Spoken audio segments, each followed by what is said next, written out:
Yeah, let's give it a second because I don't see it. Come on, come on. I'm ready. A song and dance to start I know. The morning not like this. have- Me in high school. Well, Did I start my mornings like this? I did. All right. I think it's live now. hello. All right. Hi, everybody. Welcome back to our TS Eras Deep Dive project. Before we start, of course, let's go around and just introduce ourselves for anyone who doesn't know who we are. I'm Alexa, and you can mostly find me online as Alexa Loves Books pretty much everywhere. YouTube, Instagram, Goodreads, Storygraph, all of that good stuff. Kristin, do you want to go next? Sure. I'm Kristin. My handle is Merrily Kristin. I'm on YouTube there, Instagram, Goodreads, and that's really it. I don't really like it. Oh, yeah. No, that's it. I don't use any other sites. Oh, you're going to say Twitter? I thought about Twitter for X for a second, and then I was like, X. No, I actually almost said Instagram again. What happened? That's okay. Very important. That's fair. And of course, and I am Macky, and I am the +1. I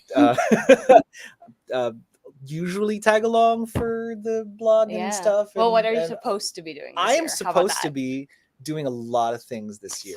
One of them being and I was not able to do it yet, but I do plan to stream on Twitch. Yeah. Just me rehearsing, doing some music, because that's what we're here for today. It's about the music. Okay, that obviously makes sense, and it's the perfect segue too, just to remind everyone what this entire project is.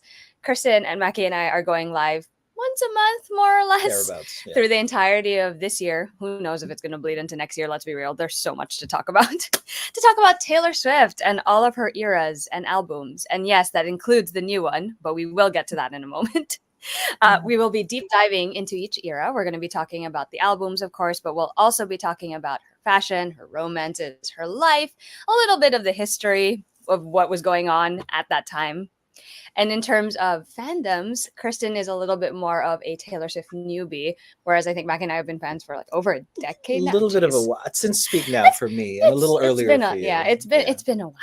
But we're very excited to talk about all the things. If you didn't catch our first show, it was quite fun. We had a lot of fun talking about our Taylor Swift favorites, and that went on for quite a while. I'm assuming this year. Yeah, so I was going to say, I was assuming this will also go on a little bit. We are specifically focusing on the debut album. We're focusing on Taylor Swift, which came out over 10 years ago, which is wild to me. But before we get into the specifics of that, let's do a little segment where we talk about like the Taylor Swift updates, because we have to talk about them. Because I feel like every time we do a show, there's probably going to be some new news that's announced. And in this one, there was some particularly exciting news.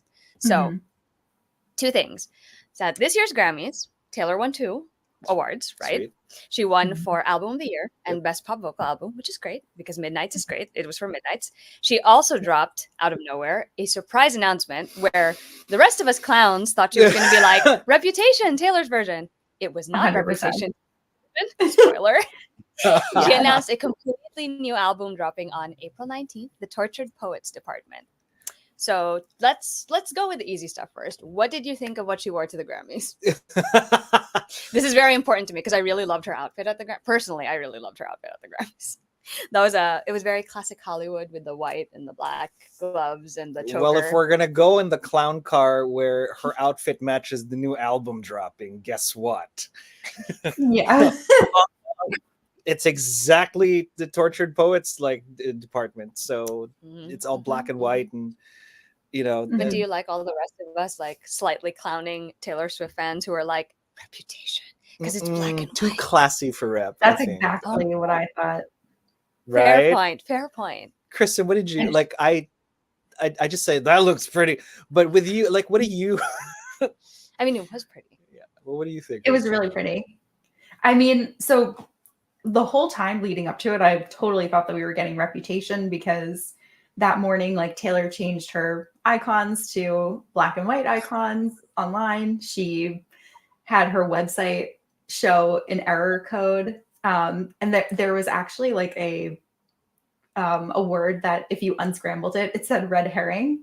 So you kind of did know a little early that it wasn't going to be Reputation. And then if you looked at the error code, following the announcement, it actually was like the Tortured Poets Department, but it was that backwards. So it was like DPT was on there, which was kind of fun. But I totally, like, when I saw the black and white and everything too, I was like, oh yeah, we're getting Reputation. Like, it's happening. I was so shocked, like beyond Same. shocked. I was like, excuse me, a new album?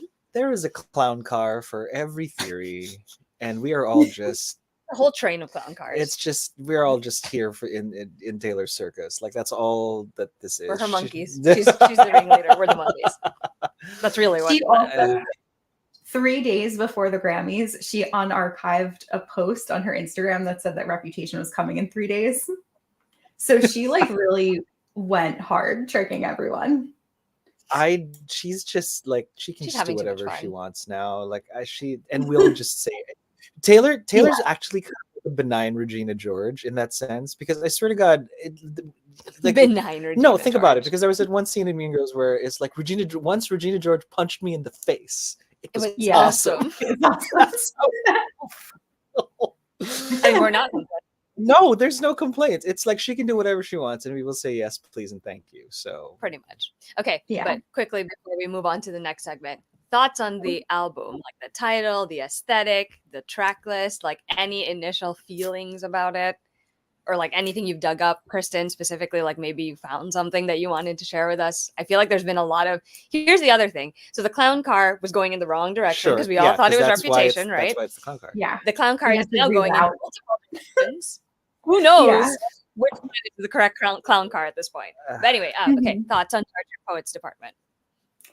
I'm so excited. I mean, this seems like the Dark Academia album of our dreams.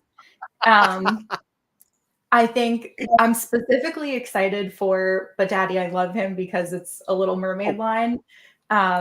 And I think with So Long London being track 5, we know like this is a Joe Alwyn breakup album. There's no question about it. Thank you. I mean, yeah. I like her like. Sorry, please continue. That's okay. What do you think the aesthetic that you chose for it? Oh my gosh, I love it. I think it's absolutely beautiful. It's so different than anything that she's done before. Mm-hmm. But I also really like all of the meaning behind the day that it's being released. So it's share. Oh my God! What theories are floating around? Theories. Yeah, I've seen theories, and then there's facts. Yes, the facts. Absolutely. So first of all, April 19th is the first day that the Americans fired shots on the British, which again, So Long London. It's also 1 year ago, pretty much, that Taylor had dinner with Blake Lively and Ryan Reynolds, and then both of them unfollowed Joe after that dinner. It's also National Cat Lady Day. And I just think like I don't know. One of my coworkers and I were talking about how like Taylor Swift is just someone that like vibrates at such a high level compared to everyone else. So there's definitely things that just work out for her because of like who she is. So whether or not all of these things were thoughts into the release date, the fact that they do like match up is amazing. Mm-hmm. I know. I feel like here's the thing. I would love to be one of those people who deep dives into like Swiftie lore and is able to put these connections together, but I highly benefit from everybody else who already does. So I feel no need to do it. I just need to like pay attention because someone is going to say something somewhere. Did you have any April 19 tidbits for us? I am fact checking the infamous scooter post, and not Braun. I mean the actual scooter that Joe. Oh, the one with Joe was riding. Yeah, and whether or not it was posted on April 19th. So, on that note, was it April 19th? I honestly can't remember. Well, either way, still Joe Alwyn related. There is something about timing and making statements, and Taylor never being outright, but certainly obtuse. So it's one of my favorite things about her because Baby Girl is a Slytherin Mhm. and we didn't know until too late. I love her so much and her ability to like create these little timing things I think it's great, to like honestly. Mhm. immortalize them. What do But you think of the album aesthetic? I'm with Kristen on the Dark Academia thing. I feel like, is this more Midnights? Is this more like, is it going to be a deep kind of grungy Mhm. dance pop album the way sort of like Midnights kind of almost sort of is and was? Is it going to be back to the folkmore era where it's going to be a little kind of like obscure and like different genres and whatever? Or is it everything? Is it I absolutely don't know. everything she's done so Or something far? completely different, which would be a Um, feat. but so far the Dark Academia thing is I love how Kristen phrased that. I'm taking that with me wherever I go now. Yeah. Because I have heard is that it's going so far. It's more reminiscent of Red and Folklore as a combination, which is Yeah. interesting to me. Yeah. Personally, I also really love the aesthetic. I think there's something very. It's funny because it feels very grown up, which is a weird thing to say because a lot of the albums feel grown up right at this point. But this one in particular just feels very like I have come into my own, and here's Mhm. grown up me. I'm just gonna Mhm. strip it down to the basics, show you the real me, which is always what she does on her albums. It's just different facets of who she is, and I'm excited. There's something so literary about this one, not just the typical dark academia aesthetic, which I love, but I feel like the Yeah. whole thing is very literary, like the packaging of it, the track list Yeah. on it. She has a track called The Manuscript. I know. I feel like there are a lot of teacher jokes now about the albatross, I mean, which I'm who like, doesn't want the whatever? I was about to say Catcher in the One of- Rhyme. No, it was did you say the rhyme? the Rhyme and the Mariner? Whatever. Literary. One of the pre-order incentives was even a bookmark. Yes, which I find so interesting. So I'm like, are you just going to give us a book to go with it? Because that would be great. Give me a poetry book. That Like, would I will be- read it. Yeah. What's interesting is a friend who is my age, and she's late to the Eras, she's late to the Taylor Swift party, basically. But she's on it. She took her daughters to watch the Sydney show, No.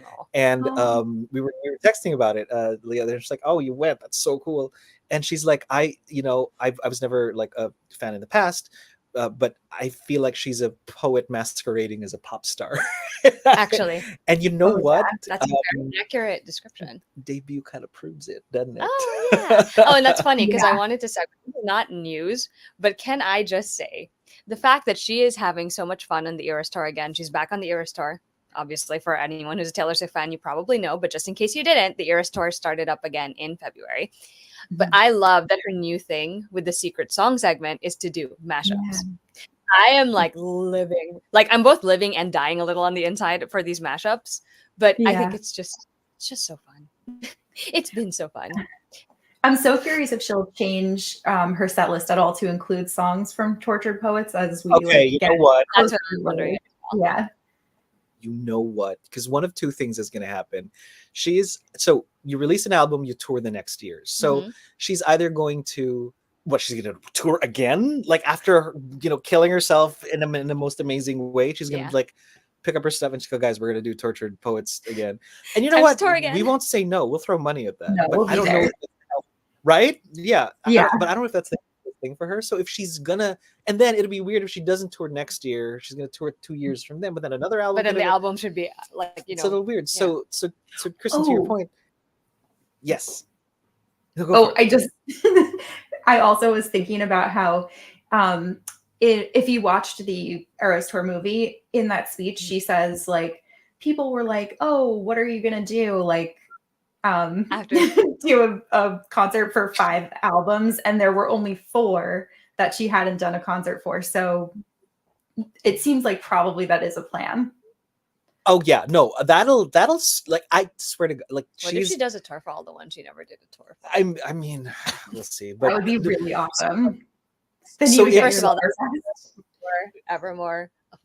so she is either going to again either make that like I'm a songwriter, like this is my short story collection tour. Oh my god. Oh my god. Yeah. Which would culminate with I would love that. with Tortured Yeah. Poets.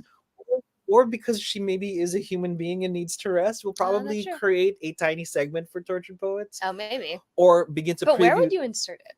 right before Midnights, I would say. So you Because would do it before unless- or after Secret Song? unless she has definitely before, definitely after the Secret Song. Yeah. Because unless she has a better closer than Karma True. on Tortured Poets, which why So the Long hell not? London in joke. That's I'm just, kidding. I'm kidding. that's a little too pointed, but and Miss Ma'am does not roll that way. That's true. But I So feel you like, mean before the dive into the? yeah, I feel like she's at least going to preview the songs as a secret I song, think. because it doesn't Oh make yeah, sense. I could see that too. to- Because I mean, if she could add Long Live to the set list, she could definitely She can- add some more. Like, yeah. I can't see her adding more. The question is, will she add it right after release week, or will it be like, summarily upsetting everyone who watched the earlier Eras tours. and everyone will be like, no, we gotta watch it again. Yeah. First of all, I'm really upset that we didn't get Long Live. So Yeah, you know well, what? Here we are. It's fine. Is there any other news that I missed, Kristen? Do you have anything else earmarked, just in case I missed something? The only two other things that I have are that the Eras Tour is coming to Disney Plus on March 16th. Oh, yeah, or that's 15th. right. Oh yeah. 15th, I So that'll think. be exciting. So you can actually watch it for free instead of having to pay $20 every time you want to rent it. And there's additional tracks on that one when Yep, they release we'll it, just right? stream it I all think day. Cardigan Yeah, is on it. there's an additional 4 acoustic tracks, I Yeah. think, and yeah, Cardigan. And then the other thing, which is a rumor but seems likely, is you know how like when you look at like a preview for what an episode is about on TV, you can see like read Yeah. like a description.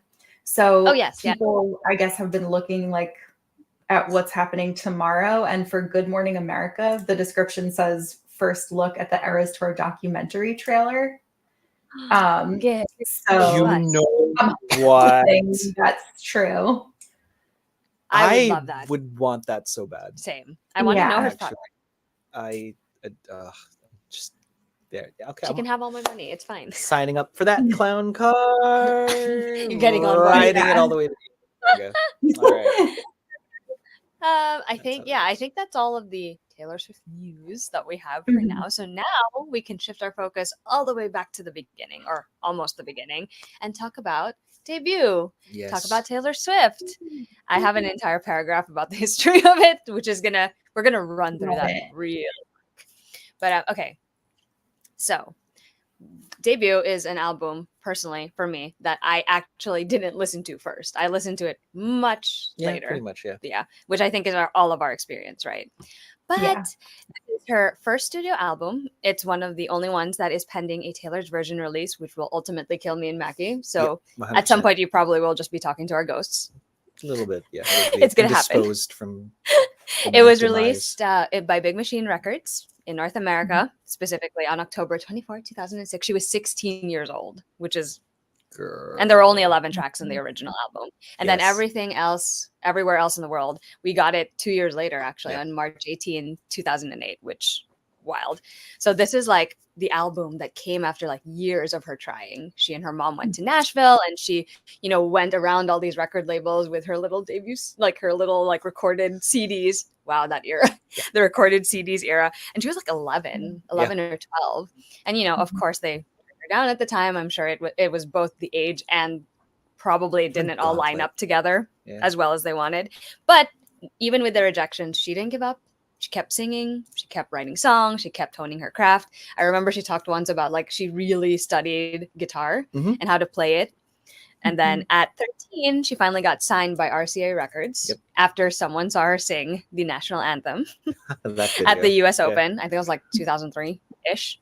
But at 14, she signed a separate deal with Sony ATV for songwriting, which is wild. Like 14 years old and signing a songwriting deal. Crazy. And she started working with all these other writers, including Liz Rose, Liz who we Rose. know and love from the first couple of albums. And I need to read this quote because this is like, for me, it says a lot, because it was an early quote from Liz, which says, basically, I was just her, as in Taylor Swift's editor.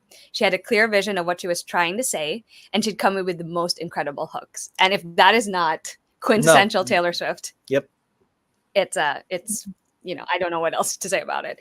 So RCA actually ended up not wanting to release her album. Like she had already written all the songs and everything was ready. They didn't want to release it, so she ended up signing with Scott. And that's how she ended up at Big Machine Records. There you go. There you So go. the early album is the most country, most country, although it's more country pop. And it was inspired by her loves at the time, which were Shania Twain, Faith Hill, The Chicks, Leanne Rimes. Ah, yes. I mean, honestly, listen to the album. You probably can tell that that was her inspiration.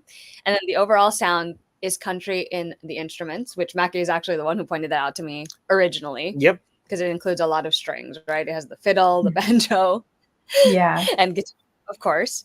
And she has songwriting credits on 11 of the tracks, including 4 other co-writers. Liz Rose is one of them. There's a couple of other people. And the songs were inspired by her life at the time as a teenager in school. So it was about life and love and her personal insecurities, you know, all that good stuff we have in our Friends. Oh, yeah. Well, you know.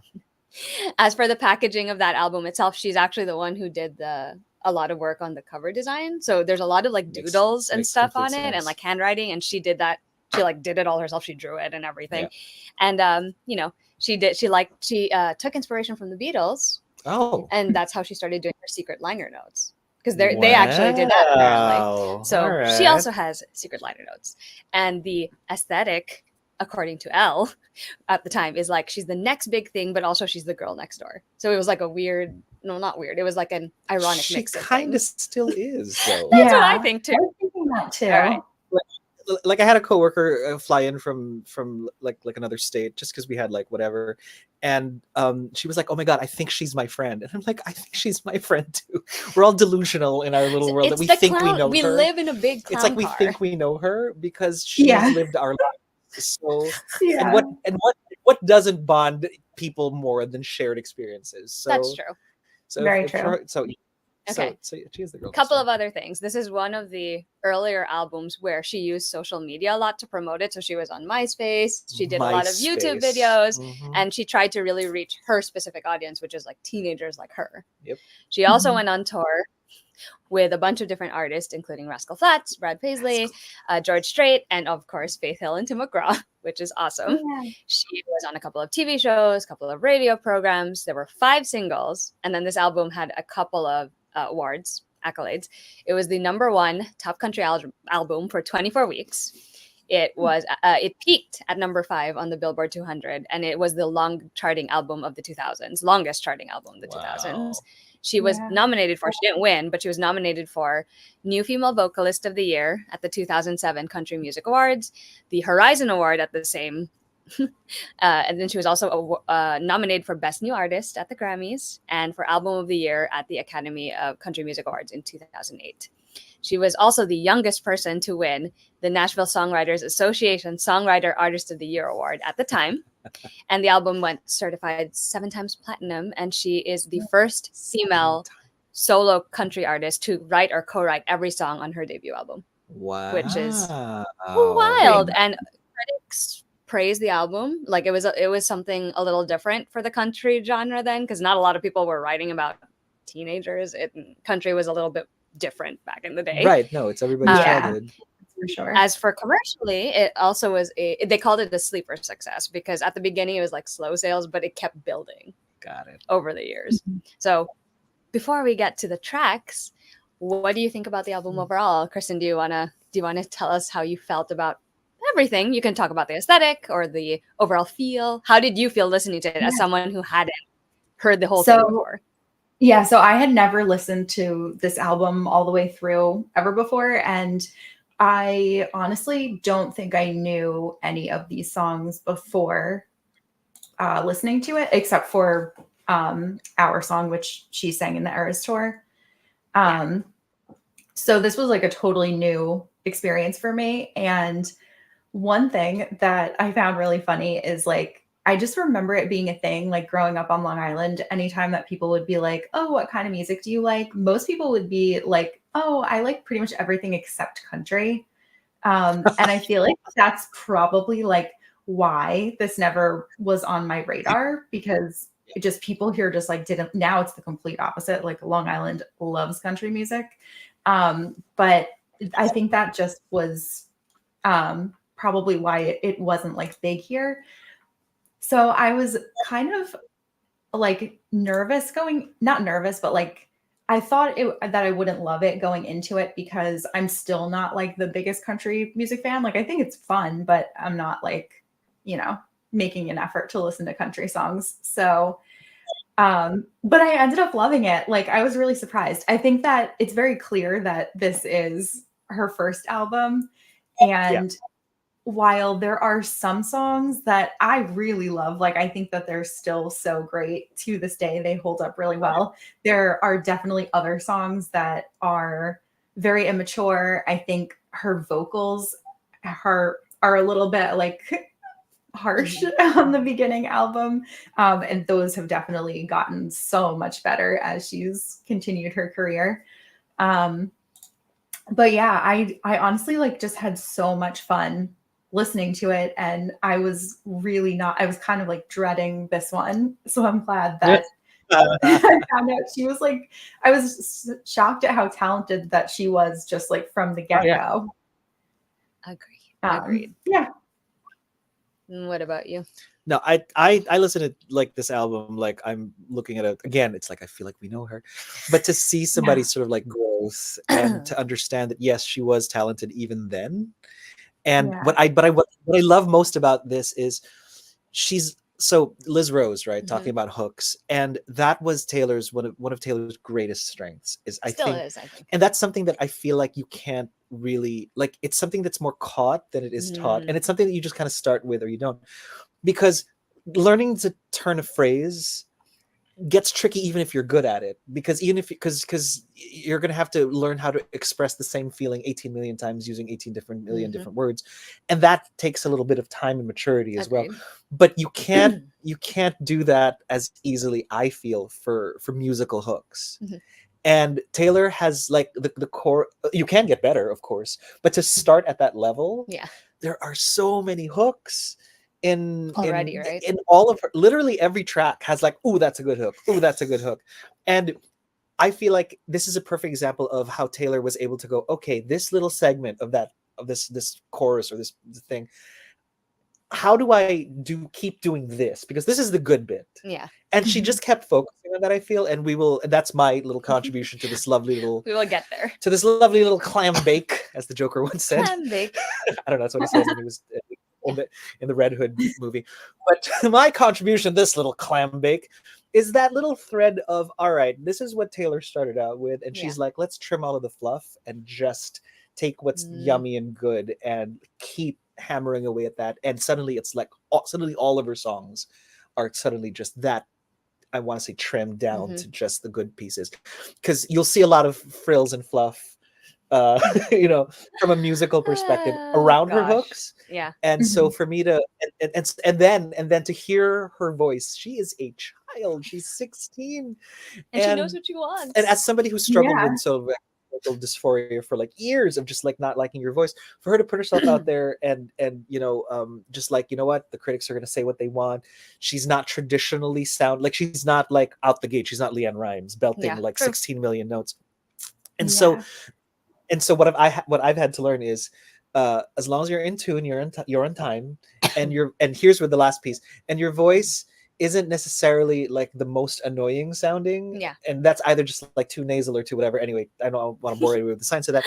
Then it's fine. It's just people may not like it, and that's why you've got people going, I don't think that sits well with, because we're so used to like the Whitney Houstons and the Kelly Clarksons of the world, that, you know, whatever. So to hear her heart on her sleeve, just nailing all of her notes, and then knowing what she sounds like now, I'm in a sob crying. Like I am just, you know, she wasn't bad then. But she's so good now. And I'm like, I feel like you guys pretty much covered how I feel about this. So I listened to this after I listened to Fearless, right? So I got to this album, I think late teens. I think I was like 18 or 19 already at the time. And it's funny because when I listen to it, it makes me feel like how I felt when I was still in high school, like back in like this town with this tiny community of people who know me. Like it felt weirdly like it was that, like it brings me right back to that, which is funny because it's like it does not describe any of my high school experiences whatsoever. Let's be real. But it was interesting because I also don't listen to a lot of country. And like in the Philippines, I would say most people are probably open to it, but not the kind of country that you would hear here. There's like it's a similar thing, but it's not quite the same. It's a lot of Shania Twain. Let's leave. Fine. Fair enough. Shania Twain, a lot of Rhymes is Leanne perfect, Rhymes, a yeah. lot of Elvis. Trisha So Yearwood. so it wasn't as big a thing, but it also wasn't, I guess, as unusual as it was for you, Kristin, growing up. So for me, like listening to that album, it felt like it's interesting as a pop person. Like I love pop music. That is my bread and butter. So as a pop person, that's what attracted me to the album because it still felt like pop, even though it was very country. Obviously. It's just so much banjo though. That's the first thing I Yeah. like I love it. I've never listened to so much banjo over a concentrated period of time as when we had to do a deep dive. That's true. For this. I also feel like both of you made very good points about her vocals and her lyrics as well, and like her ability to songwrite, because it's basically like this is the unpolished gem that we have now. It's like she's And it's still shiny. and it's still like you can see all of the good stuff already, even though there's still edges that need to be like, smoothed out.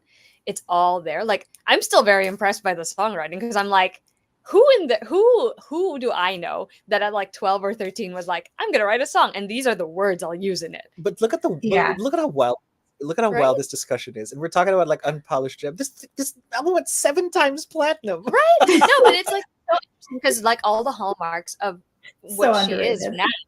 I think it's because we're comparing her to like who she is now and the monolith that she kind of is. But it's so because you can see it. You can see like how her turns of phrase are so sharp. We're gonna get into that. The vocabulary in it, the imagery in it, all of it is very like it is who she is now. She just managed to really refine it, distill it down into like the most potent form possible. Girlfriend is a poet and a hook maker. She is a hook factory, and she's amazing. That's it. It wouldn't have made sense for her not to be this successful, to be honest. Like knowing what she's capable. And let's be real, I think a lot of it too, and this was I think a lot of the commentary also when I was reading about this particular era, just to brush up on the facts. A lot of it too was just she was so determined, right? She was so determined, and she was like, even if she wasn't particularly amazing at something, she just kept at it. And this is like a testament. I guess it's also a reminder. It's like the harder you work at something too, it also helps. Like it may not look like it right away, but it will help shape the thing that you want so bad. It's like part of the 10,000 hours. Yes, pretty much. Exactly. Yeah. And I feel like this is such a good testament to it. Let's be real. Oh no, and I feel like. Go ahead. No, you go ahead. Oh, I was just gonna say, like, I feel like we'll get to it later too, but in talking about the kinds of phrases that she used, there are lines in this album that directly remind me of lines from later albums, but are said in a better way. Ooh. We will definitely get to that. I feel like that's running thread because one of the things that I feel like, how you look at how like art, I say that like I know art, but how like art some kind of something. Right? Like if you look at artists, Rembrandt, Picasso, there are stylistic expressions that are repetitive in their work, which if on a lesser artist that people hate on, they're like, they're just repetitive. But like to artists that are like well received, they're like, ooh, that's their style. So it's a lot of perception, but at the same time, if we are just nice about it, that's her thing. Yeah. It's like there are themes and lyrical things that she's like, I wanted to do this imagery, but I don't think I nailed it. So I'm gonna try it again and again and again. And that just until you have like the best version of it, which is just like one of my favorite things about her work. Because there's so much of it that you can see the evolution. Yeah. No, I agree. I feel like this conversation for every album going forward is going to be so funny for us because it'll always end the same way where it's like the evolution. It went from this to this, which is great, honestly. And as Pokemon fans. Gotta catch them all.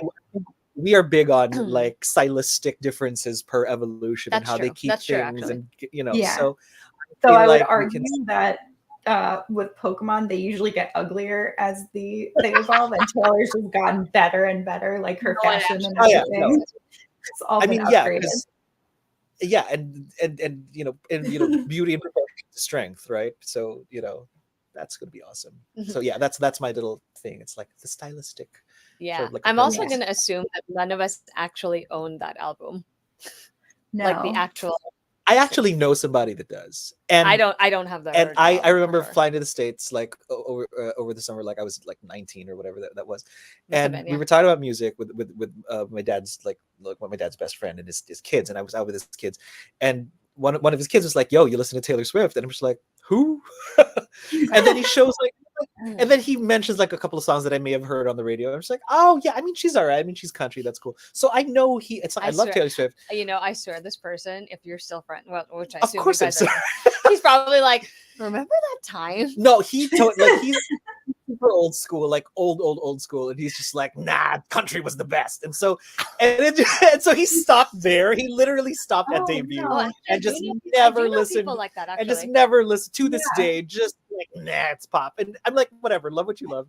So, So it's funny, ridiculous. So though. it's It's so ridiculous. funny. Like it's one of those things Wow. where you're like, oh, there are people who feel strongly about her Yeah. stuff, and you're just like, all right, dude, like I'm not here to advocate anything. But that is funny. But I do know, but ironically, he does own the album, or at least, I don't know where if he kept it. But, I'm curious now. But he does swear by it and like hates everything else afterwards, which I'm just like, all right, dude, Interesting. valid, like whatever, Interesting. like it's art. You can do whatever you want, right? So Yeah. That's still interesting. Wow.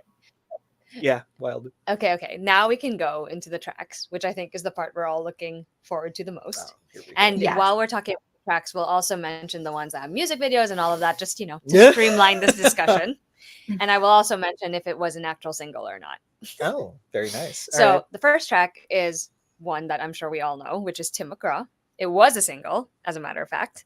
And then, oh yes, the other thing I will mention is the secret message that was on Ooh, each what track. was the secret message? So the secret message for this one is "Can't Tell Me Nothing," and that was a reference to the song, the Tim McGraw song that she's talking about in the song. Tim McGraw had a okay. So the song is inspired by her relationship with a boyfriend in high school. She was a freshman, I think, and he was a senior, and he was leaving to go to, college, and they ended up breaking up.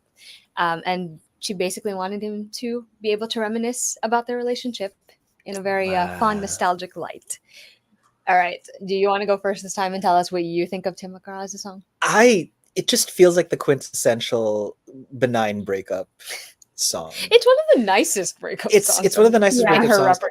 But it also paints such and this is for me, whether people knew it then or not, this is hardcore pure. She still has this magic. If anything, she just has more of it. This is her signature move. Like this is like for a few anime fans, this is her like succession technique. She's able to paint a story that you can live in. Yeah. Where you either are that person or that person's friend.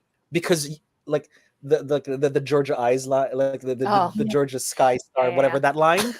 I'm like, all right, so y'all were parked somewhere, and it was a lovely, wonderful evening. We know people who's done that, so you know what I mean. So it's magical. You know what I mean? It's not, and it is literally. And here's the thing: it's not real life. It's a book. It's a movie. It's a thing, and that's magic. That's a succession technique. It's genjutsu at its finest for those of you who know what my fandoms are. And it's this beautiful like illusion to magic that she does, where she's like, come into this world, you can live in it. Oh, that's a nice way of putting Right. it. So, and the lines and do you have a line that you like? Because you've been like referencing a little bit. Just the Georgia, it's like the way in which shine. Yeah, Put because those Georgia stars to shame. Put the Georgia stars to shame. Yeah. See, that's a line. That is a line, and that is a line that not too many people have in their arsenal. If you want to really hit on somebody or make them feel nice, as somebody who has pursued women, and failed miserably until, that's you got to have some way to show that you're not like just not like other guys. Yeah, I just like you. You know what I mean? You can't be that dude. So you're looking for like, do you have moves? Because that's a move right there. And that's why she was like, enjoy college. Like she was fine. Like she was like, this is a decent man. Like it just didn't work out. So that's why she's like, you're okay, goodbye. So in my head, I'm like, I'm sorry. That's the weird thing. It's like in the Taylor Swift stories, I'm the guy if he did well most of the time. So yes, Taylor, in that story, I will remember you, not just with Tim McGraw, because you're awesome too. So you know what I mean? So that's my thing. Kristin, what about you? Had you heard Tim McGraw before you listened to the album, or never at all? Because I feel like that would have been a very country release. Definitely never heard it before. so funny that you use the word quintessential because I also had that in my notes. But I feel like it captures like a memory and a moment in time so perfectly. And I like that she's looking back on it favorably. It's kind of bittersweet that it ended, but nice that it happened kind of thing. And it also like, I was, I was really trying to think of like everything with dissecting these songs and like the old faded blue jeans line. I felt like that kind of like evokes like a feeling of comfort. Like maybe it was like kind of like a first relationship or something. 100%. And then also like my favorite line is also the Georgia Stars but including the next line, which is I said that's a lie. Because I think it's like so sweet. Like it starts as such a sweet line, but then it juxtaposes the past with the present, and it like reminds you that this isn't the way that it is now. Yeah. Ugh, I love that song. It's so funny because like all of the things that you said, Kristin, you know how you were telling Macky like, oh, you said this and it was in my notes. Some of the things you said were in my notes because, like, for example, the bittersweet, because that's the overall like vibe. And by the way, just for everyone watching, none of us talked about any of our notes before we start talking. We never tell each other anything, so it's always a pleasant surprise when we're having the same feelings. So it's funny because my notes are like, the song is very, for me, it's like bittersweetly romantic because it's like, oh, you're looking back with fond tenderness at this like one period of time in your life. There's something very like rose-colored glasses with the nostalgia factor. That's how the song comes across to me. Like I've always loved this song just because I think it appealed to like the part of me that loved YA contemporary because it's like a YA contemporary book. And and then it has that, it evokes that same nostalgia. And I feel like even if you listen to it now, like for all of us, it's like decades after our YA years, but it still feels that way when you hear it. And it's funny because like when you mentioned the old blue jeans, that's actually one of the lines I like best. Like the where it's like, when you think happiness, I hope you think that little black dress. Think of my head on your chest and your old faded blue jeans. I'm like, that is a line that I quite enjoy. That song. It's such strong imagery already. And this is the first track on this album. So the fact that she's like, I'm just going to pull out the big guns at the time. Oh, no. Yeah, no. And paint you a picture, tell you a story, and you're invited to come and join me. This is a summer romance novel. Yeah. She, like, the entire thing reads like it happened, like, she's recovering from a breakup, and you two have read more romance than I ever will. This is like romance stuff. Oh yeah, 100%. And it's funny, eggs perfectly, because this song actually has a music video. Right. And the music video is exactly that. It's like there's the girl singing the song and she's reminiscing about all these moments with this guy who meant so much to her at that time in her life, and she's at all their old favorite spots. That's how the video comes across to me, mind you. It's like she's at the old spots where they hung out. She's like by the lake, and she's by the barn, and like she's by all these places, and I'm like, this is exactly the feeling. And it's funny because like when I watch that video too, it feels like there's like a foggy, dreamlike haze on it. And I don't know if that's just like the way the video was edited. No, that's 100%. Like I feel like that was intentional. But it was so like it does give you it evokes the exact vibe. Yeah, because it's all in memory. Yeah. It's so good. I love that video. I love the outfits in that video. Actually, that's one of the videos from the early eras where I'm like, I would actually wear most of the stuff she has on in it. Yeah. I feel like that was my high school one. I feel like I agree. Like, I think I like the fashion in it. I feel like it's giving like early 2000s Abercrombie. Right? Yes, that is exactly the energy. Which, I would definitely have been wearing that at that time. This is known. I also like how in the beginning she's kind of like hugging a radio, and then the guy in the car is constantly playing with the radio because they're probably both listening to that Tim McGraw song like separately. Yeah, for sure. Yeah. I know that video. It's very much like an old school music video, if that makes sense. Like it feels like of its era when you watch it. Yeah, it definitely does. I also have in my notes, reminds me of a YA romance novel. So I told you. Right? It's we're all just singing. We're operating on, again, it's the clown car. We're all in the same one. And once again, to establish, this is Taylor Swift's succession.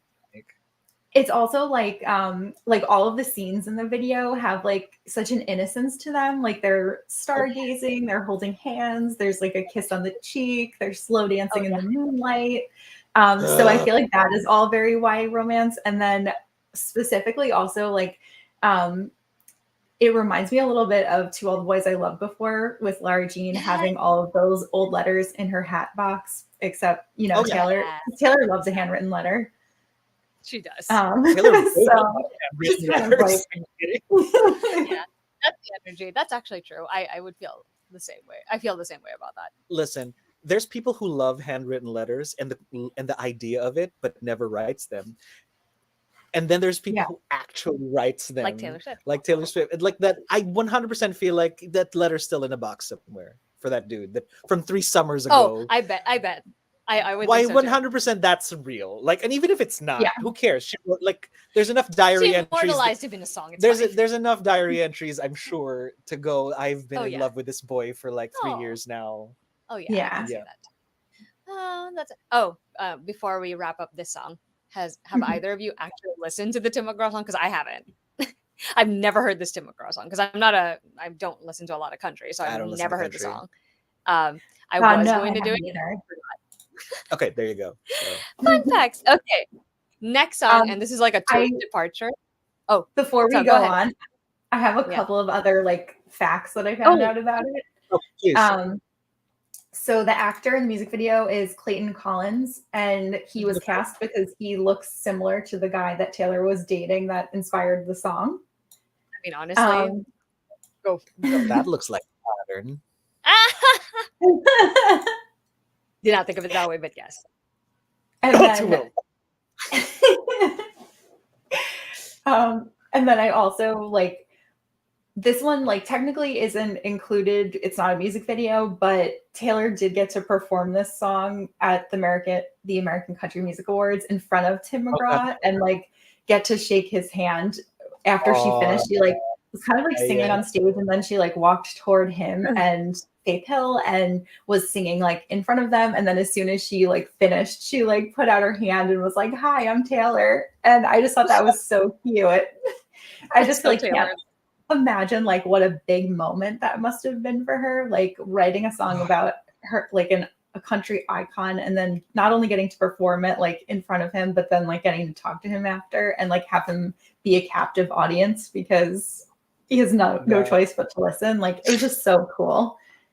That is so I love fangirls over other artists. Oh no, she's one of my favorite qualities. Again, has not changed. She's still a fangirl today. I love it. Yeah, love her.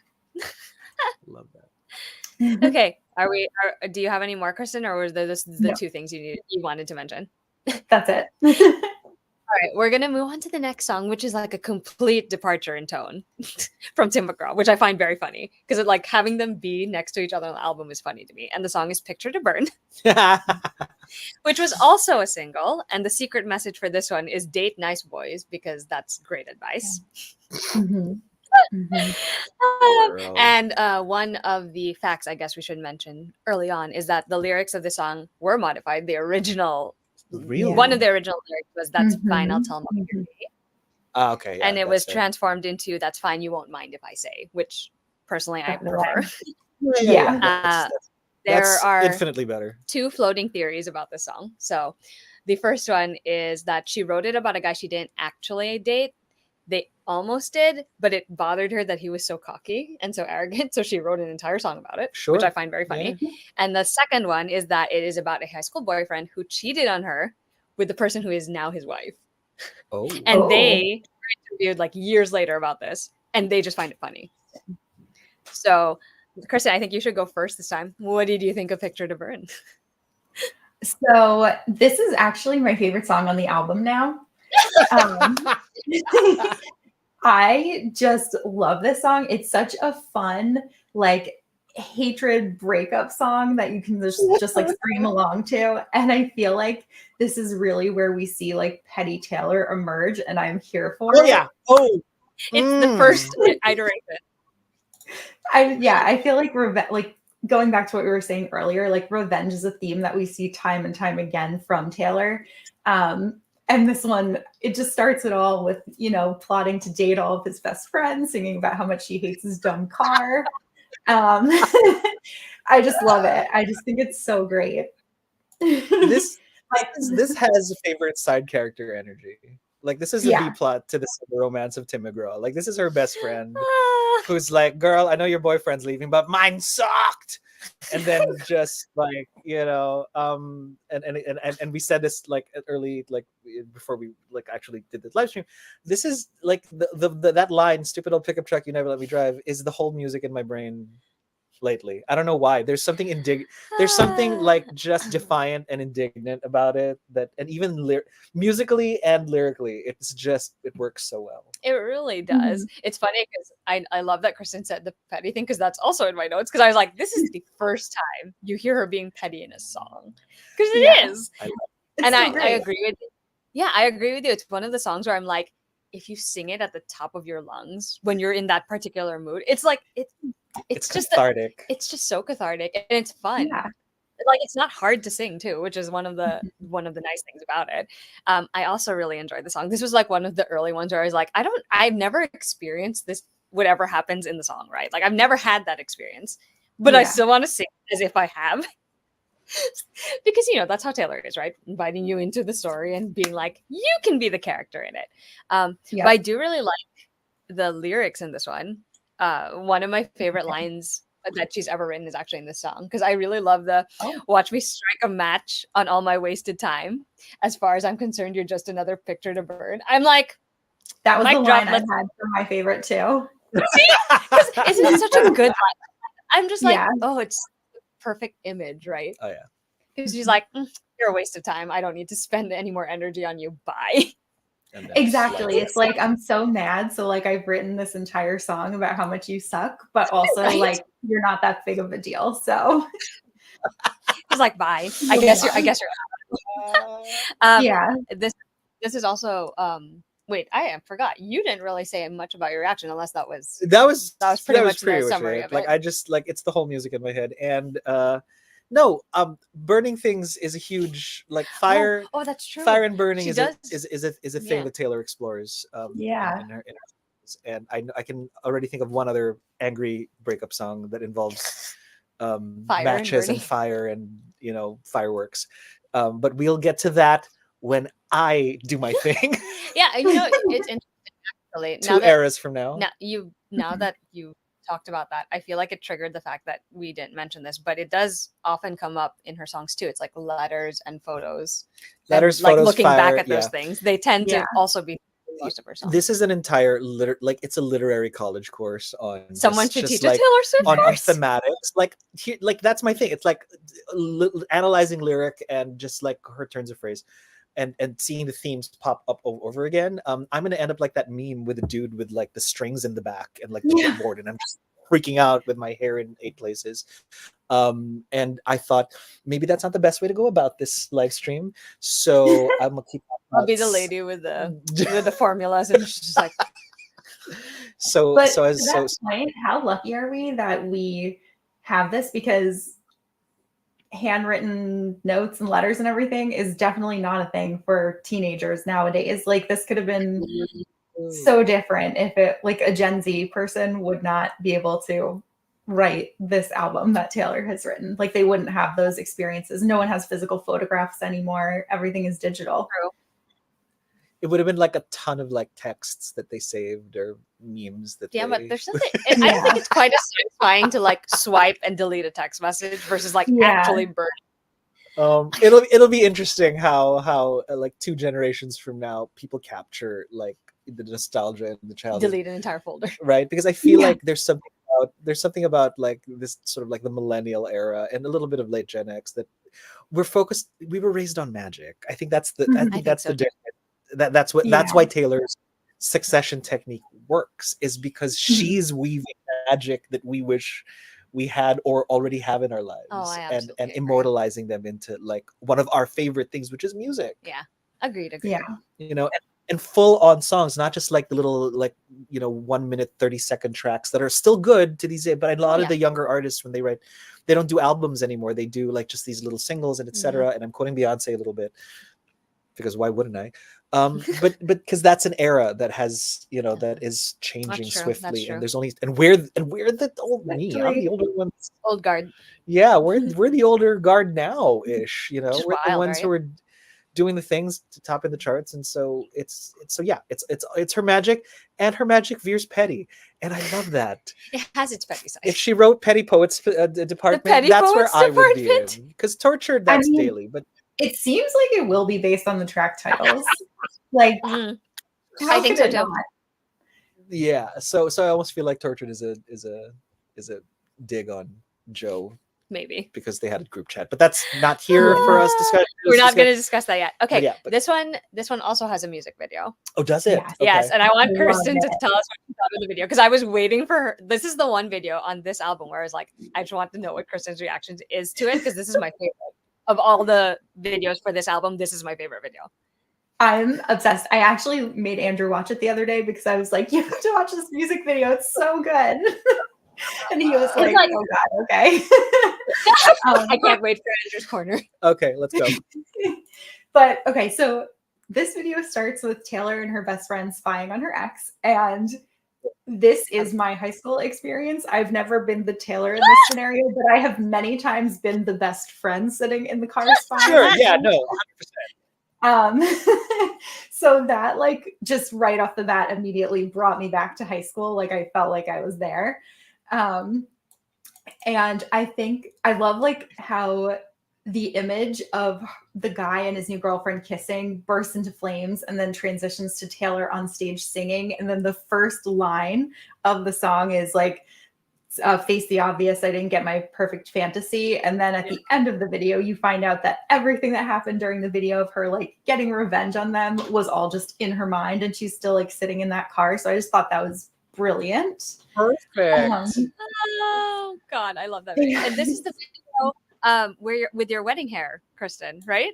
Yes. This is so when she's like sitting in the house and she has the side ponytail with all of like the curls. That's exactly what I did for my wedding hair. And I did not know that that was a Taylor Swift hairstyle. And I was not a really big fan of hers at the time. But when I had gotten it done, there were so many people that were like, oh my God, you look like Taylor Swift. And I was like, really? And then now I like watched that video and I was like, oh my God, I get it. You did. I almost wish you had a side by side because it really like uncanny, like the way the hair is up this Let me way. see You if were I can, meant like pull it up. I think I still have it Okay. on my phone. Well, while you're So I doing can- that, we'll talk about the video a little bit. So in this Yes. video, exactly as Kristin described, she's getting a revenge. She's playing out a revenge fantasy in her head, and it basically is her and the band trashing this person's house.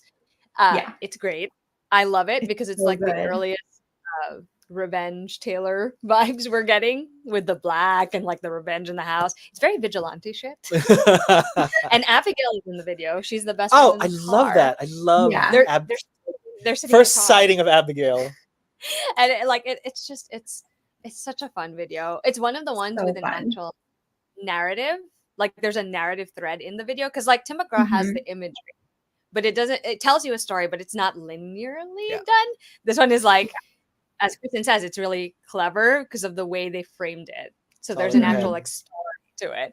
It's just fun. Like I honestly, I just enjoy watching that video so much. Even though some of the things they do, I'm like, don't do it. But I'm like, also do it because But it's in her head, so it's Yeah, fine. I Do know. all of it. Like I don't. I mean, It's honestly, so has like lived out a revenge fantasy in their head. I love it. It's like one of the guys is like licking his silverware. The other Yeah, one is oh my like putting mouthwash back into the bottle. Like this is so petty and amazing. It's like so exactly good. what you would want to do to someone like that. It's the perfect revenge fantasy. Yeah. So yeah, and with I that, have with the that. hair. I don't know if There you you can see it. go. So Ah, See this? That's This is how Taylor's was. hair in the video, and then this was my wedding hair. yes, we See? It's Taylor remember. I love so it so funny. much. Yeah, you know what? You were always meant to be in the fandom, Kristin. We just, You already knew it. Just you hadn't Thank you. registered it. you like those like characters in like those stories where they awaken to their power a little late into the game, but then they were always Mhm. meant to be part of the final battle. Well, you're here with us now. I was She's like in a the clown car. dormant We're all in the clown secret car. agent. Well, yeah, exactly. Welcome to the clown car. Here's your clown nose and your little bike You can have the bell, wig. little honky. Oh, Like the thank rainbow you. wig. So I'm you're in the honored. rest. Do you have other fun facts about this song, Kristin? I just wanted to mention that also, like, in this video, this is like a much edgier sound and an edgier look than we've seen before. I like how she trades out her cowboy boots for those knee-high black leather Oh yeah. stiletto boots. Um, Yes. I think that is like so beautiful. It also, like, I kind of feel like there were a couple of like seeds of fashion that we saw in the future that were laid I in was this thinking video. Like, Me too. right? Actually. Like, yeah, that look definitely gives me reputation. I think like there's all of these shimmering gold sparks while she's on stage, which kind of like makes me think of Fearless. And then she's also like dancing toward the end and she's wearing this like hipster bolo hat, and that kind of like reminds Oh me my of Red. Red. So I just feel like it was interesting to see like very early on that she already had these like specific fashion moments in her mind. And then let's see. So for other facts, I also had the same thing about the lyric change. And let's see. The actor in this video is a former NFL player who retired early due to an injury. Oh. Which Okay, fair. I kind of, so people don't really, I guess, know what he's up to now, but just like fun that, you know, there was a retired NFL player in that, and now she's obviously dating Travis. Travis. Not that that's something that you could predict, but just fun. Fun. Honestly, that football thing will come up again in our discussions at some point. All right, I'm sure. Here we go. Here we go. Okay, next song, which is again a tonal shift. Mhm. And I did on my draft, in my notes, I put both versions of the song because there's really not much difference to them except the way that the sound is. So it's Mhm. Teardrops on My Guitar, which was also a single. There are two Mhm. versions. There's the radio version and the radio single version and the pop version. And the Mhm. secret message in this one, aptly so, is he will never know. Mhm. And this is, well, I mean, I feel like this is one of the songs most people know the history of. Yep. It's about her friend and classmate Drew, who she had feelings for, but he was unfortunately in love with someone else. And then he found out about her feelings like later on, and he tried to reach out to her apparently, but she felt really awkward about that. And then there's this random news bit that I saw a few times when I was looking up the song, and I was like, really? He and a friend showed up at her house like maybe like a couple of years later, like after the song had come out, and I was like, Yeah. did you actually show up thinking like she was still Something would there happen. Bro, I'm 2 over I years it. know. later? I think she was like, it's been like, if he would have shown up right when my album came out, that would have been something. But like 2 years later, when she's broken all of these records and garnered so much like fame and Yeah, popularity, and like now you're suddenly showing up in the driveway, don't think so, Right. Drew. That's how I felt when I thought about that or found out about that. Personally, Also, okay, go ahead, Kristin. this is just also like super entertaining. Not like, I'll just say it. So Drew, Taylor really dodged a bullet there, because in 2015, Drew got I saw arrested this for too. child abuse. No. So yeah, Which is not funny, obviously. That's not funny that he was that's arrested. why I was for like, that oh, I shouldn't thing. say, Like, yeah, thank God. Like, I know we both don't find it funny, but I know what you mean. Where I'm like, thank God she dodged Yeah. that bullet. Yeah, there's right. some things that are better off not happening. So It's him and the wife, wasn't it? I think I feel so. like it was both of them. I saw this too, Yeah. and I was like, ooh, no. Yeah. whew, all right, well, Okay. Excuse me. Personally, I don't really love the pop version. I think it's a little too peppy for a song that is very like it's very emotional. it's very and, intimate, you right? know, Like yeah. it's very in your head. But I do Yeah. really like the original version of it because I think it sounds the way that this song should, because it captures sort of that friend zone angst. That's how I put it in my notes. I was like, the friend zone angst. There's something very like pensive about the original version of the song. Yeah. Very like you can feel the angst in it. Like you can feel how deeply she was pining I over mean, this person who never noticed her.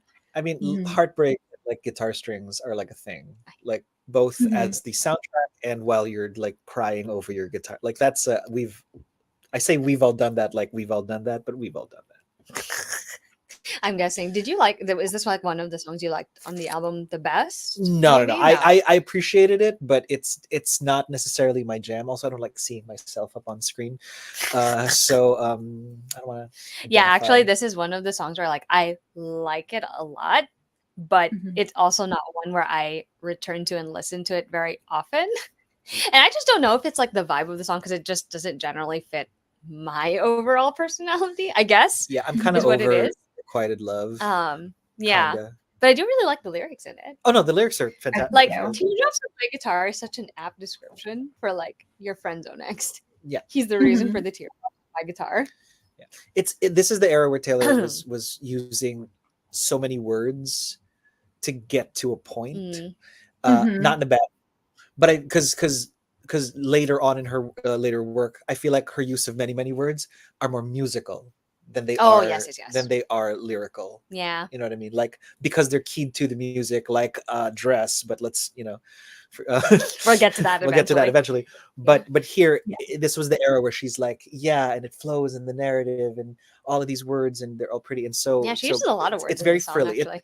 It's Yeah. like and I think you two are still in your sort of like flowy dress like stage, but it's that I Oh. just like the frills and the flowing and the extra cloth and it looks pretty overall, and Yeah, she has that it's thing. it's a style, it's a choice. It's kind of like purple Yeah. prose a little bit.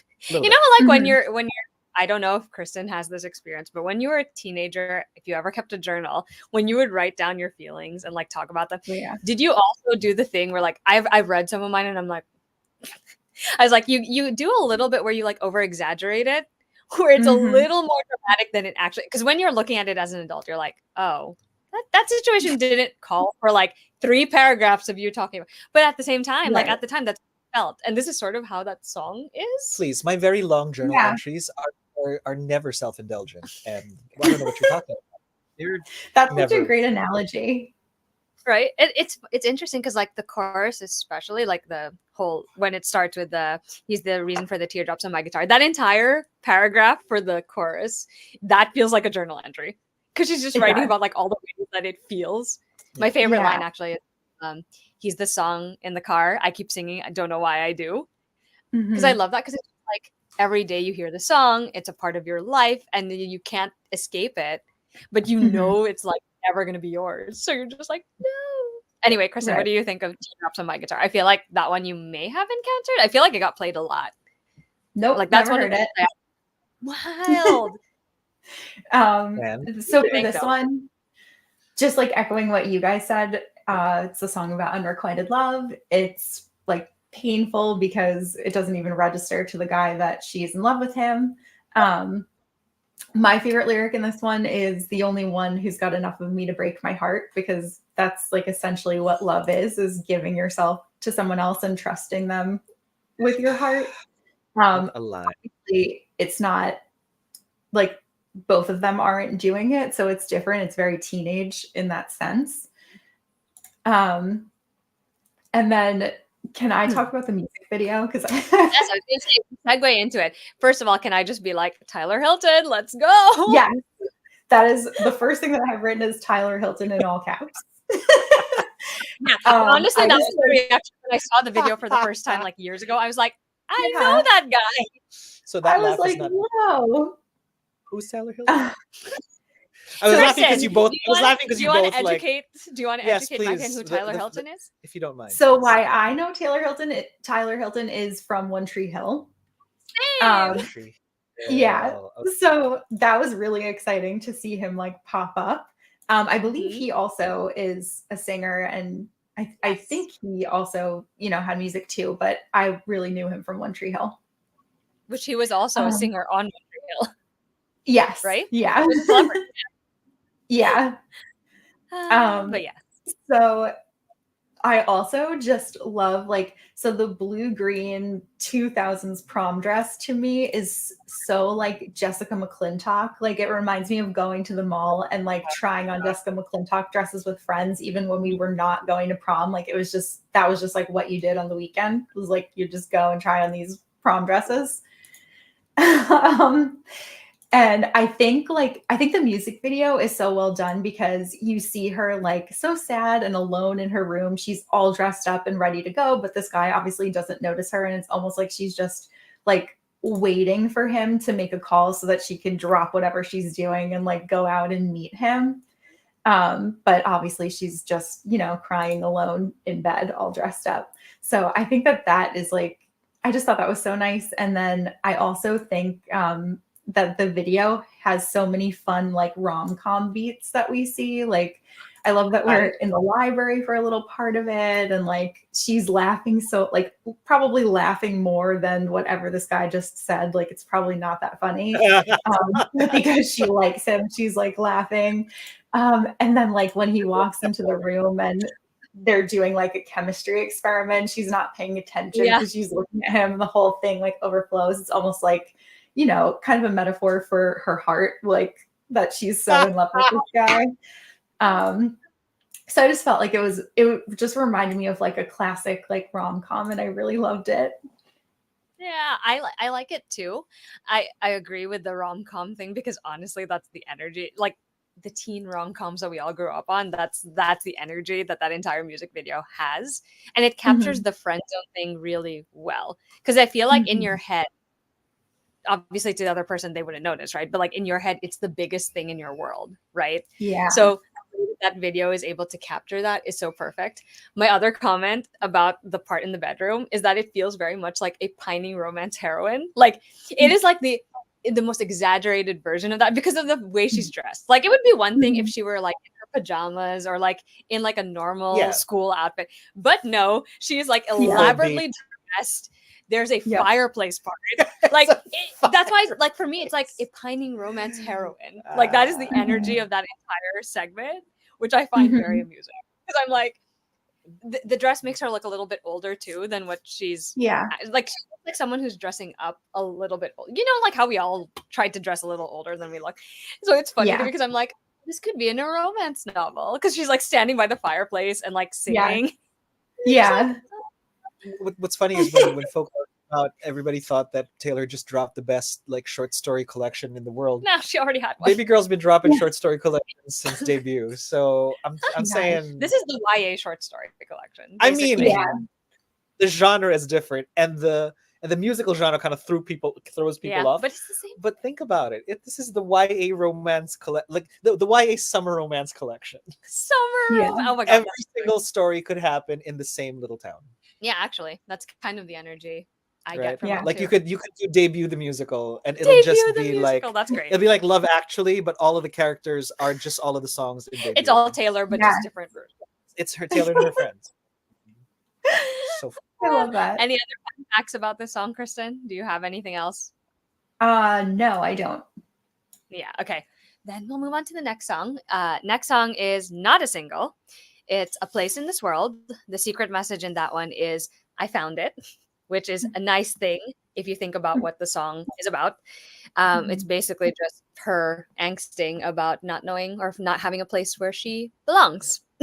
And for me personally, this is actually one of the ones when I first listened to it, I rarely would listen to it again, if that makes sense. But I think it's because of something similar to what Macky said, which is like just seeing yourself put out there so directly is just like, please don't. I don't want to go through this also. So I appreciate it for exactly that. It's so relatable though. But it's 100% relatable. I'm just like, girl, wrote about like my existential dread. I don't feel like we need to go back.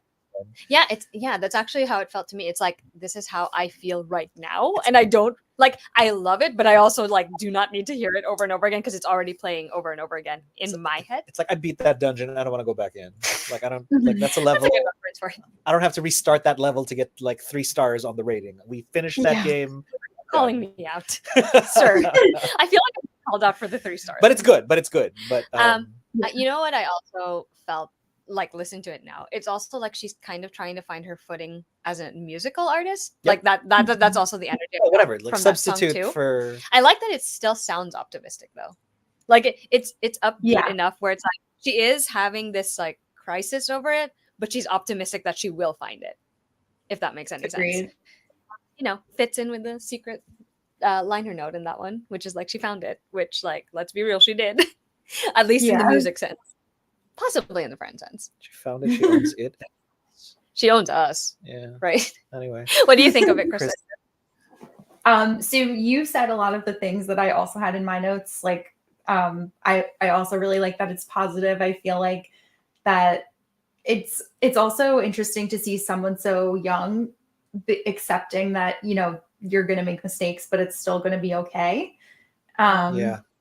It kind of like makes you feel like life is just one big learning experience. Yeah. And one thing that I also think is interesting, like I think that in this song specifically, she has a really like green attitude with that positivity because she hasn't really experienced how bad people can really impact you yet. And we definitely see that change as she continues on her career path. Still little. Just, you know, a little, not too much, but No, I just actually, it's these are life challenges. I'll be fine. Real, like not real. The other challenges come and she's like, I'm gonna make reputation. I don't care what happens. Yeah, exactly. But Just like in this one one, second. she's just kind of like along for the ride. And I feel like this one has a very like early 2000s girl power pop song kind of vibe. It does. It has that Disney Channel original movie energy to it. Exactly. I think my favorite lyric in this one is "I'll be strong, I'll be wrong, oh, but life goes on." Yep. Yeah, that's a good lyric. And that also reminds me of later, I forget which song it is now, but the lyric "Long story short, I survived." I love But it. a more like jaded view of it. And then just for other facts, I have this one was in the Ramona and Beezus movie with Selena Gomez, who is one of Taylor's best friends. So I don't know if this is like how they initially kind of met or whatever, but no, actually, no, they dated the no. Jonases. Yeah. I think it was another way that they met. Brothers thing. Much later than this No, album. it's right? Selena is on record somewhere on an interview asked about Taylor Swift. Like, is that a real friendship or not? It's like, how do you guys meet? And she said, we dated the Jonas Brothers. Oh, okay, That's so it how is. And yet Selena goes on to say, me and Taylor being friends is probably the best thing that we got out of that situation. Fair. I mean, you know what? Fine. It's fine. It's not. She not does. True. You know, my favorite lyric in this one is the part where she goes, "Got the radio on, my old blue jeans, and I'm wearing my heart on my sleeve." Because I'm like, again with the jeans, right? We're back there. Yeah. It's like the same thing you said earlier, Kristin, where it's like it's very comfortable, it's very lived in and cozy. I guess is the vibe of it, which you know, I felt was very relatable. But there's just something about denim and country, though. Yeah. Like you can't like notice how she doesn't talk about denim almost anymore. That's true. Yeah. Because thematically and lyrically, good girl skirt now. We've moved on. Yeah. We'll get to that later, though. Actually, it's like and now she's just bejeweled. Yeah, that's just ritual these days. I only bought this dress so you could take it off. I love her so much. All right. Anyway, okay, next song. Again, tonal shift, which is kind of funny coming from a place in this world which is very optimistic. We go to Cold as You. Okay. Which the secret message is time to let go. And that is fitting because the song itself is about a relationship that is going nowhere. Okay. Basically. Kristin, do you want to talk about the song first? What do you think of this one? Sure. So this is our first track 5 from Taylor. And track 5s are historically the saddest songs on any album. Really? Yeah. So this one again feels like it's about unrequited love. I think it's about someone that she dated, had feelings for, but that person didn't love her back. And I really love the line, "I've never been anywhere cold as you." I think that is just, that's great. But it's not my favorite. My favorite line was, "And you come away with a great little story of a mess of a dreamer with the nerve to adore you." That I think is very, like, that's like the first lyric on the album so far that I'm like, I could see Taylor like saying something like that now. Like it has that Taylor cadence to it. So yeah, I don't feel like I have too much to say about this one. I know Taylor has said that this is her favorite song on the album. It's a slower song. I tend to like more of like the upbeat ones. So this one is one that I don't listen to that often, but I do really enjoy and appreciate it for what it is. So yeah, not too much to say. Thoughts? My one line is ain't no use defending words you will never say, because I don't know if anyone's ever been there. That's so hella specific. Mhm. That is like, I don't have the time to write the YA novel that about like Like I don't have the time. You Just- probably already wrote it in your head. because to explain like the situation of like, I just never, like, in my head I keep trying to I'm trying to come to bat for you, Yeah. but you just never show up. Yeah. And the words that I'm trying to think that would be the thing that would make this okay, it's never gonna come out of your mouth. So it's super specific, and I adore that she's like, I'm not like, everything that I do to defend you, it's all in my head. So bye. It's Can interesting we because just talk about the drama with the, like, I forget exactly what it is, but the one line where she's like, you wouldn't even tell anyone if I died for you. It's like, wow, Taylor. Yeah. Again, journal. She's like, I looked at my diary.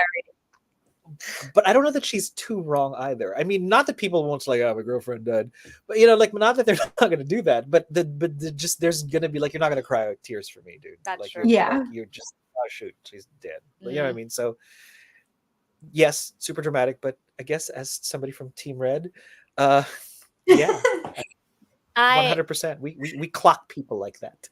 It's interesting to me because I feel a little similarly to Kristin. The first time I heard this song on the album, I used to skip this one a lot, just because it's not necessarily the kind of song I like to listen to very often.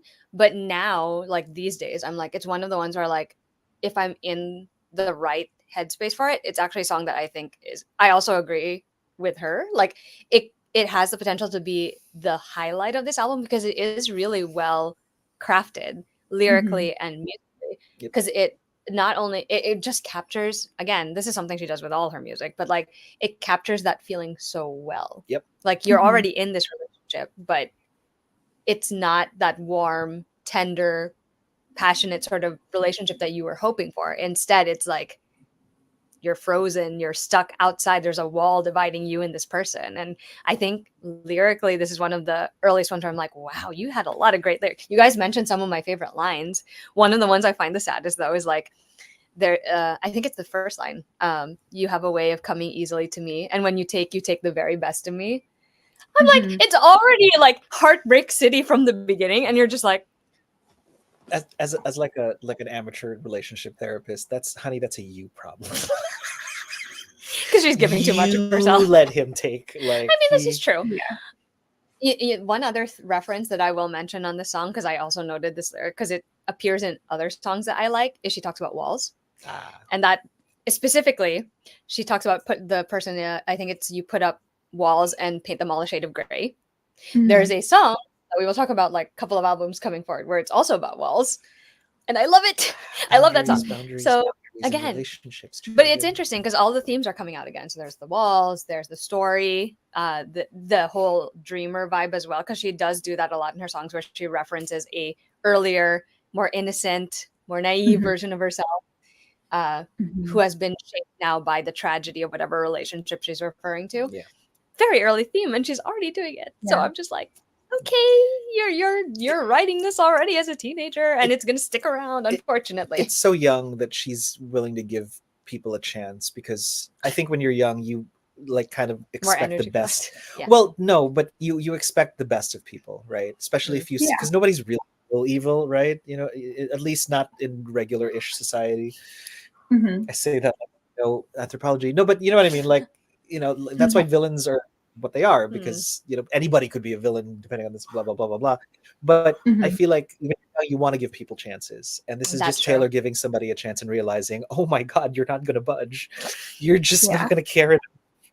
And so sad. I have never been in a place as cold as. I really like that, actually. It's such a simple line, but it's like that's the exact feeling. Okay, we live in the East Coast, we know what that's like. Any other fun facts, reactions, or are we going to go I'm on to the good. next track? Next track is The Outside. It's one of Oh the my God. songs where she has a solo writing credit Oh, on this album. I love The that. secret message is you are not alone. And the fun fact about this one is that she originally wrote it when she was like 12 years old. Yeah. Because she was describing how she felt a bit lonely and isolated with her peers. One of the specific things she mentions is that she's one of the only people who loves country music, and like in her like town where she lived. Oh, baby girl. But yeah, generally this is a very young adult song to me, actually, because I think even if you do have your friend group and even if you do have like those people maybe that you have friends, sometimes you still feel like I'm still so different from everyone and no one gets it, because that is the kind of energy this song gives me personally. I think when I was younger, this is one of the ones again where I was like, I didn't listen to it a lot because I'm like, I don't need this reflected back at me. We're good. Like I don't want to think about this too hard. No, my only response to the song is like, well, how are we not friends again? Like how? Yeah, right. It's like we should be friends because like, we're both like we should be friends. Like this is how this is, and I didn't have friends like forever until ever. So I get it. Like that's like my entire 6th grade class turned on me, and rightfully so. But it's one of those things where I'm just like a story for another day. It's not even that crazy. It's just, you know, sometimes like I would have drop kicked me in the face, but not for anything like terrible or just, it's just people are just like, ugh, this guy. But I get it. Like it's just, you know, it's not your crowd, and you try so hard and you overcompensate and you realize, oh, this is not a welcome place, and then you realize, oh, I gotta, you know? Yeah. So yeah. Or you don't have anyone who can match your energy, because I feel like for me, I was lucky because I did have my friends, right? But there were so few of them who could match the energy level that, you know what I mean? Like I gave out energy and they would give back energy, but our energies, the best kinds of friendship are the ones where you sync perfectly, right? Like your energy levels you know, and all of your notes, like you never compatible. talked about, like turn out Like exactly this. the same. Those are the kinds of I friends. think I've actually had a conversation like prior to this whole Taylor Swift fandom. We've actually had this conversation where we were like, if we had met each other in high school, we would have been friends.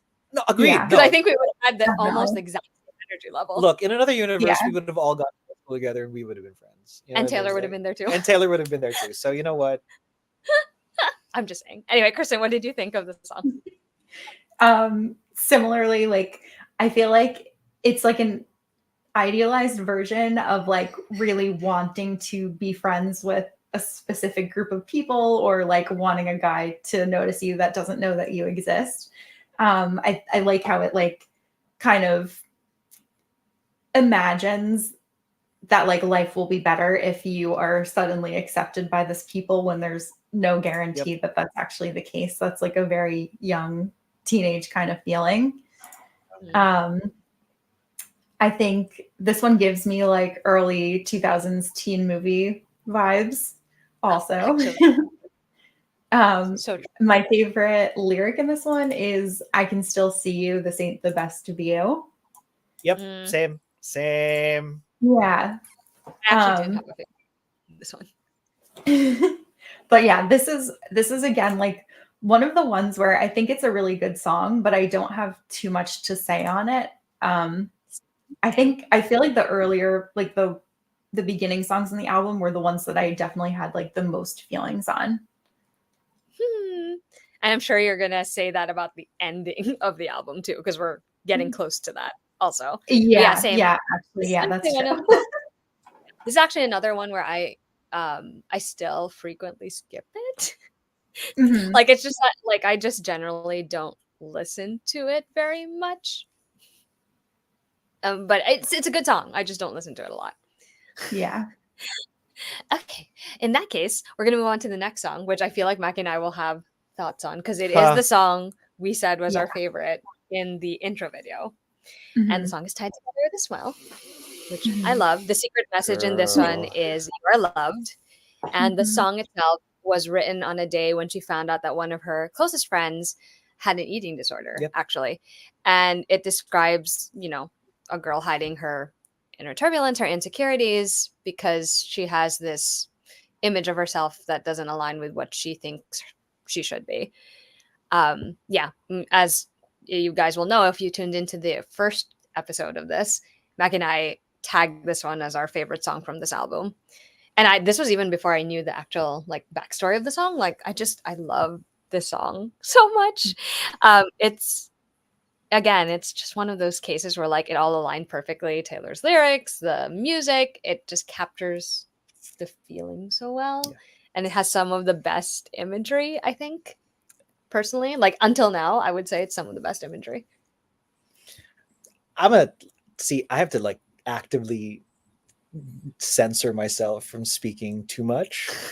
And You can talk as much as you want. I know. In which case, I cede the floor to Kristin. Maybe you'd like to say a few things first. Before he That way talking. I can just go, yep. And then whatever's left, I can sort That's of like, fair. just so it's like economical and whatever. So what do you think, Kristin? Okay. Tied together with this? So since I don't have as much to say about this one, the couple of things that I do have to say are that I actually feel like this song is sadder than Cold As You. Oh, yeah. I can say that. And I think it's so interesting that Taylor could see how amazing her friend was and like be so moved to write this song about her. But then in other songs, it's very clear that she didn't feel that way about herself. Oh, yes.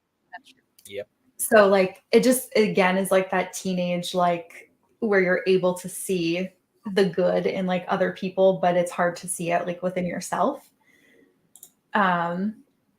And yeah, and my favorite lyric in this one is just part of the chorus. Like, you're tied together with a smile, but you're coming undone. So I feel like all of us have definitely felt that way at some point in life when you're like just trying to hold things together, but it's like you're really close to not being able to keep it in. So yeah, I think this one's super, super beautiful. I used to write that lyric in my fun fact. I used to write that lyric a lot, like in like random doodles when I was doing notes for school or like in my journal. That was like the one lyric that I constantly would rewrite like over and over again. That you're tied together with a smile, but you're coming undone. Because I feel like it's just like one of those things that perfectly captures a lot of your teenage experience if you have the typical teenage experience. Mm-hmm. And I think a lot of what Kristin said rings true. But are you ready to give your speech? My speech. I can frame my experience. I can frame my experience of this song from the context of I have chopped this song up, and I have put different contexts for each part. Yeah, that's fair. Which is ridiculous, and that's something just that the brain does. Because if you take it in its full context, and I do this for a lot of songs, especially songs written by female artists, because I like singing them, and I change the context when I sing them. Oh, okay, yeah. So in the first thing, it's like I'm like comforting a friend or a potential somebody that I really, really like. Sure. And I'm the only one who sees that that they're that beautiful and whatever, and you don't see that. You should see it. I don't care what I say. But then you get to like the second verse about like, and this is my favorite line. Guess it's true that love was all you that's wanted. My favorite line too. Because you're giving it away like it's extra change, hoping it'll end up in your pocket. And it leaves you out like a penny in the rain. It leaves you out, and he leaves you out like a penny in the rain. That entire thing, I'm like, first of all, stop talking about my life. How dare you? This is about me trying to like sing to a girl. Why are we here? Ma'am, please slow down. Ma'am, slow down. Like that's how I feel. Sirens are blaring. Like suddenly I feel that one line too. Like that also reminds me of the line on 1989 where what is it? The one that's like the more I gave, the less he wants. Yep. Yeah. Yep. There's something about like currency exchange and worth and value and like people just not seeing it that's prevalent in Taylor stuff. And here, the specific context is you're just giving love out like it's extra. It's like, here you have all of me and I'll have nothing left for me. And you're hoping somebody keeps that and they don't. And full stop. I'm like, stop talking about me. Like as a child, you know what I mean? Like you're a kid and you like want friends and you maybe like somebody and they're just like, nah, not you. And so, and you're like, okay. And then you just sort of like walk away. And I'm just like, I was in a good place here, ma'am. So I love it. And so obviously I covered it. So I love this song. It will be one of the songs I will sing when I stream. There will be Swift Gems kind of like moment.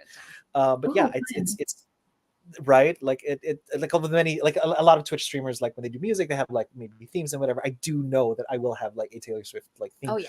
where I will not just sing Taylor Swift songs. I will also take them out of context and then maybe talk about like the Taylor Swift musical that I've had in my head yeah. for the longest Maybe time. you should just do that on Twitch. I The 100% Taylor am Swift gonna. I'll play all of the characters at Right? first, right? And if people like it, I'll try to invite people to actually play out the scenes. But I do have a lot of Taylor Yeah, Swift I songs think there's like a song are track list ready somewhere. made for a musical stage, a musical theater stage. It's about two sisters, right? This is Oh, this is the one that's about two sisters. But I feel like I'm just gonna set it all in that one town in debut. Yeah.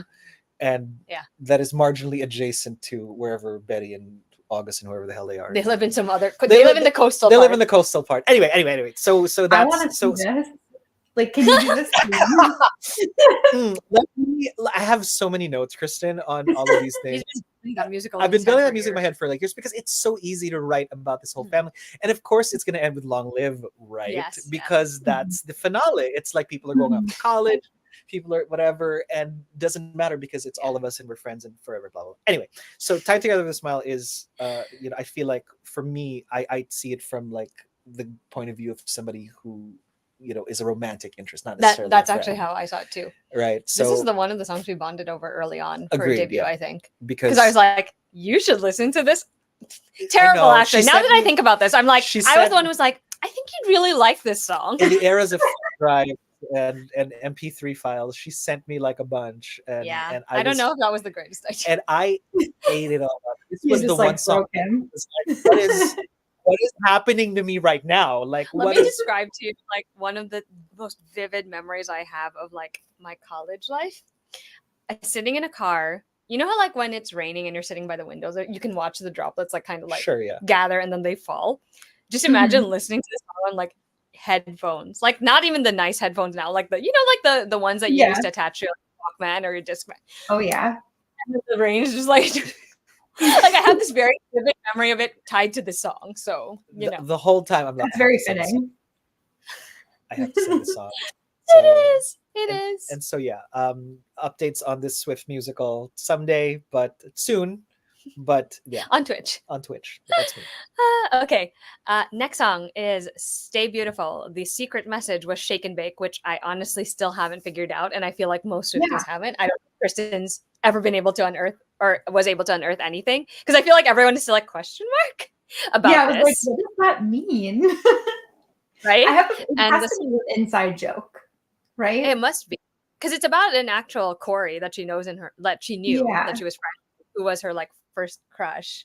But again, she just never told him. They were just friends and like nothing, like this one has nothing sad or bad that happened between them, outside of like life making them grow apart. So I'm assuming that you're correct and like it's an inside joke. It must be because I'm like, why else would you use Shake and Bake I mean, as the Yeah. secret message in the song? Thoughts on Stay Beautiful? I feel Anybody like have- it might have, now that I'm like thinking about it, I feel like I might have heard somewhere that it might be an inside joke with whoever she like co-wrote the song with. Oh, Fair. maybe, yeah. fair. But I'm not 100% sure. Well, from a musical standpoint, that does kind of, I mean, if there's so many, like, writing music is like capturing lightning in a bottle, Mm. right? You just never know if you have something good until the whole universe sings along with you, or even if so a lot of the time they don't, and you're like, that's why Cold is, You is my favorite track, and nobody is like, all right. And that's why Taylor's like, I can't believe you loved All Too Well, because I'm the one who cares about that song. So there's that beautiful humility with Taylor, where I never assumed that, oh, this is a freaking hit. Like, she never does that. So if Shake and Bake feels like we just like pulled this out of a box and made it happen, to make it sound as, you know what Actually, I mean? yeah. From a that sounds songwriting right. perspective, because I literally did like a light Google search.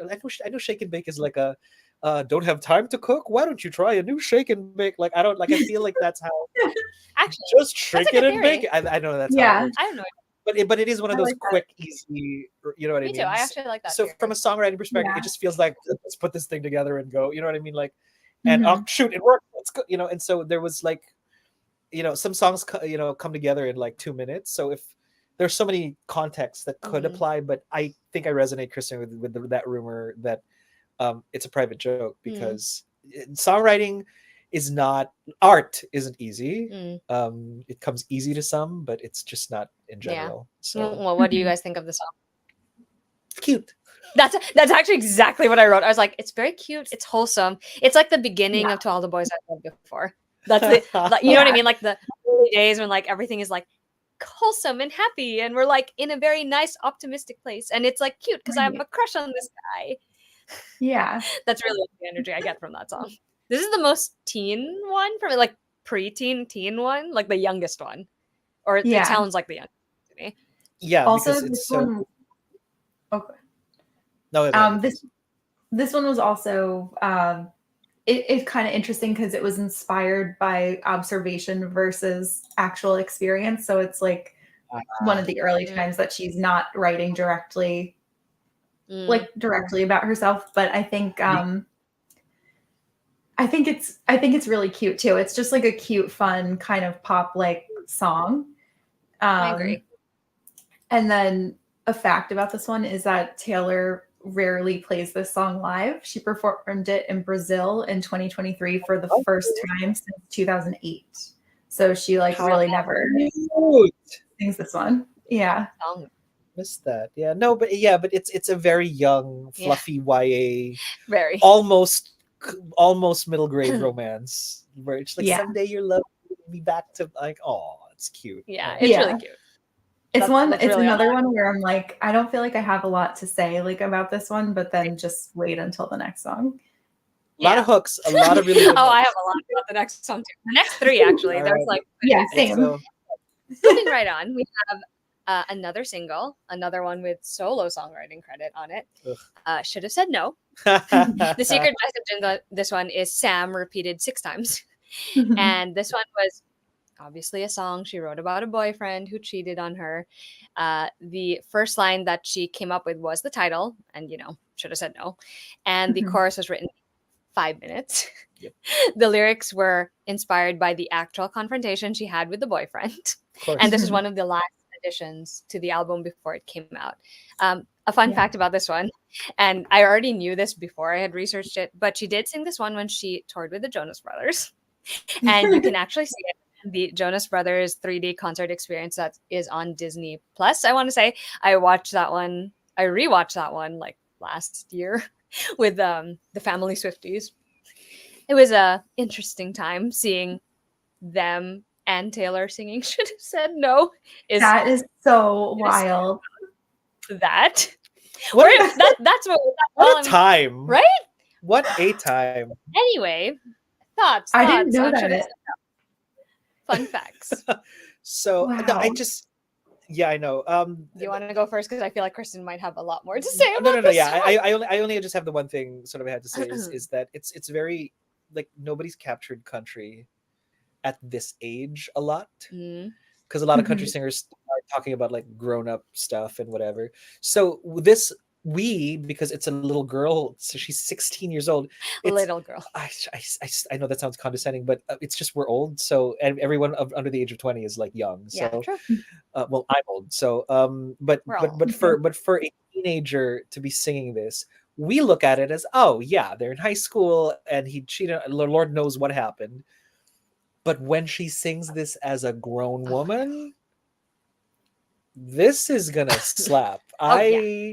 This is like, again, Leanne Rimes, Shania Twain, Trisha, like, as you can see, I only listen to those ladies. The Chicks, right? This is gonna slap really hard. It really is. It's gonna like I am, and then you'll realize that as a songwriter, oh, this one's ageless. We just project a lot of high school onto it because it is a high school girl singing it. Yeah. But when you let a grown woman sing it, you're like, oh, what? And then suddenly, all the grown women at the Eras Tour concerts are like, yep, this song is a timeless one, and because the theme is timeless. Yeah, I mean, agreed. So, do you have a lyric you like in it? No, it's not so much the lyric as the syllabication tied to the melody. Yeah. Da da da da da da da da. So good. Da da da da da da. And that kind of staccato, kind of stuttered thing is a Taylor style. Like she loves. So it's not really a hook because it's so long and it goes Mhm. one to another, and the thoughts don't terminate at the end of a particular like beat. They continue, the sentence continues on to the succeeding what have you, which is also another stylistic choice, Yeah. and something we'll see with Taylor, that she plays on different genres throughout her other songs. Again, this could be a totally like different class on musical stylistics, True. but True. but no, that's my thing. It's just like girl knows how to, and the whole time it's anthemic. Yes. It is Mhm. struck to of her Agreed. anger Agreed. and her indignation, and I am there for it. And again, it It's hits different. it hits crazy as a teenager because it captures that angst Yeah. at max. When a grown woman sings it, It's gonna be fire. it's gonna be, I hope there's another Oh, yeah. music video. Oh I yeah. hope so too. Kristin, do you want to talk about it? Because I feel like you might have things to say about this one. So I love this song so much. I Yeah. don't know what it says about me that I love all of the cheating songs. Like, I just think the ones that are like angry are just so much fun to me. Like, I have the most fun singing them. But I Agreed. love the message that this one sends to young girls, like to stand up for themselves and to Yeah, you not bet. allow a guy to cheat on you and then get back together with them. Even at such like a young age where, you know, like if something like that were to happen to you now as like an adult, it's really bad. But kids or teenagers are making mistakes. Like that was definitely happening more often back then. But she like could see enough value in herself that she was like, no, like you should have thought about it. You should have thought about me. I love that. I feel like that is actually like a very emotionally mature response, whereas, you know, some of the other ones are not. So I just have such a soft spot for this one. This one, like, I just love so much. And I think that you can really like feel the emotion behind it. Like Alexa mentioned, this one was written so quickly and like just a week before her final recording, because like that is the way that Wow. Taylor handles life, is like if something happens, she turns to music. And this is like such a great example of turning, like Neil Gaiman would say, you know, make good art. And that's what she does. And I just love that. Good. My favorite Yeah. lyric in this one is I should have been there in the back of your mind. I shouldn't be asking myself why, because it's, again, like recognizing that it's not your fault, it's his fault. And he's the one that has to deal with the consequences now. Yeah. I like that juxtaposition in the lyrics too, because it's like, this is what you should have done, and I shouldn't. Like, it's like you should and I shouldn't. Yeah. Which Right. again, very clever. Like, it's again very early Taylor, where she likes to use different iterations, different tenses, she uses the same words. It's just like we'll use them in different contexts It's the to express juxtaposition and the turn it's of like it's so phrase. smart. Yeah. And for something that was written so quickly, like came together so quick, I'm like, And masterminding. She's masterminding Yeah. she herself. wrote it. She wrote it in her teens.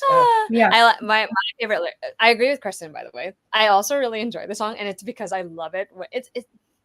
This is basically the energy of a child singing All Too Well 10-minute version, where they're like, you know, they haven't been through it really, Singing. but like they will sing it with their full heart. You know what I mean? Like it's Yeah, like All you their feel- lungs, all their tiny little lungs. The amount of children singing at that show. right?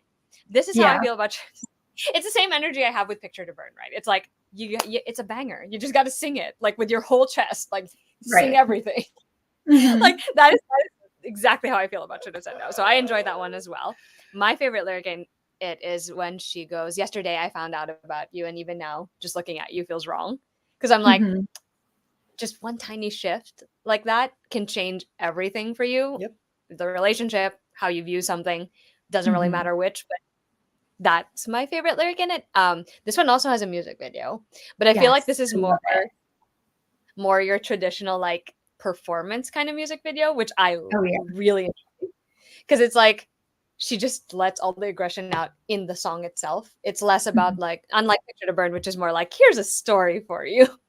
This Yeah. one's more like, I will just sing my feelings and you will know that this is how I feel right now, which I like a lot. I also really like her outfit in this one.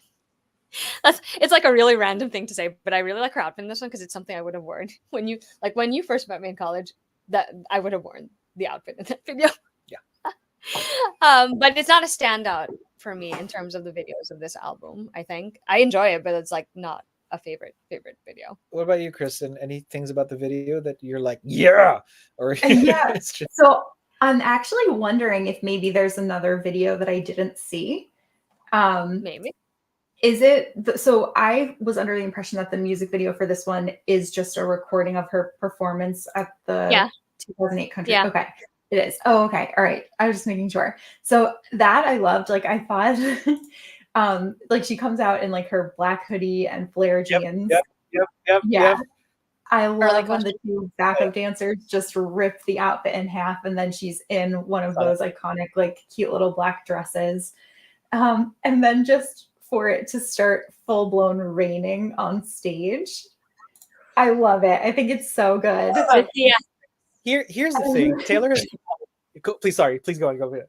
Oh no, the last thing is like, again, I think this video specifically is a really good example of like how rough her vocals were, but you can feel the emotion in her voice when she's like screaming at the end of it. Like it's just so powerful. Like that's what she's feeling, but it's also like, oof, that's gonna get, more refined as she keeps going. Can't imagine what it's gonna sound like now. I mean, girl, I'm Yeah. just waiting for it. This is gonna be the what is it? The more benign version of the I keyed your car. Maybe next time he'll think about me when you cheat or whatever. This is gonna be just the more accessible version. Whose Because song is this? Carry On. Yeah. she wasn't the original one who did it, but I don't know who sang it originally. but this is gonna be like you know what I mean, like this generation's song of like that song, because Yeah. it's to all of that angry energy. Me just thinking about this, I'm like, oh, it's gonna be so good when she sings it's gonna be Taylor's so good. version. Let's go. But here's the thing, though. Yeah. Taylor has been telegraphing who and what she is since day one. Oh yeah. Mhm. There is nothing that she's doing now that she hasn't already done before. It's just the scale is larger and people love her more, or rather, more people love her. And she's also exponentially improved in every aspect of her craft. That's true. But everything she like the rain. Come on, man! Like who? She's like, I want, like, there's gonna be rain. I'm like, what? Just do it. All right. So this is just such Taylor. a memeable thing. It's like, no, I got it. Rain. Right? It's just, this is like the Me music video and the performance came out. It's like, Taylor, how many umbrellas do you want? Yes. Yeah. So there's gonna be water. Just give me the rain. Like, you know what I mean? Like she's just her with more money and more, like, just more courage. It's like, actually. we're gonna have a scripted scene and it'll be in French. Yes. Yeah. So yeah, anyway, that should have said no. All right, anything else about the song, or are we going to move on to the next one, which I'm very excited for? Me too.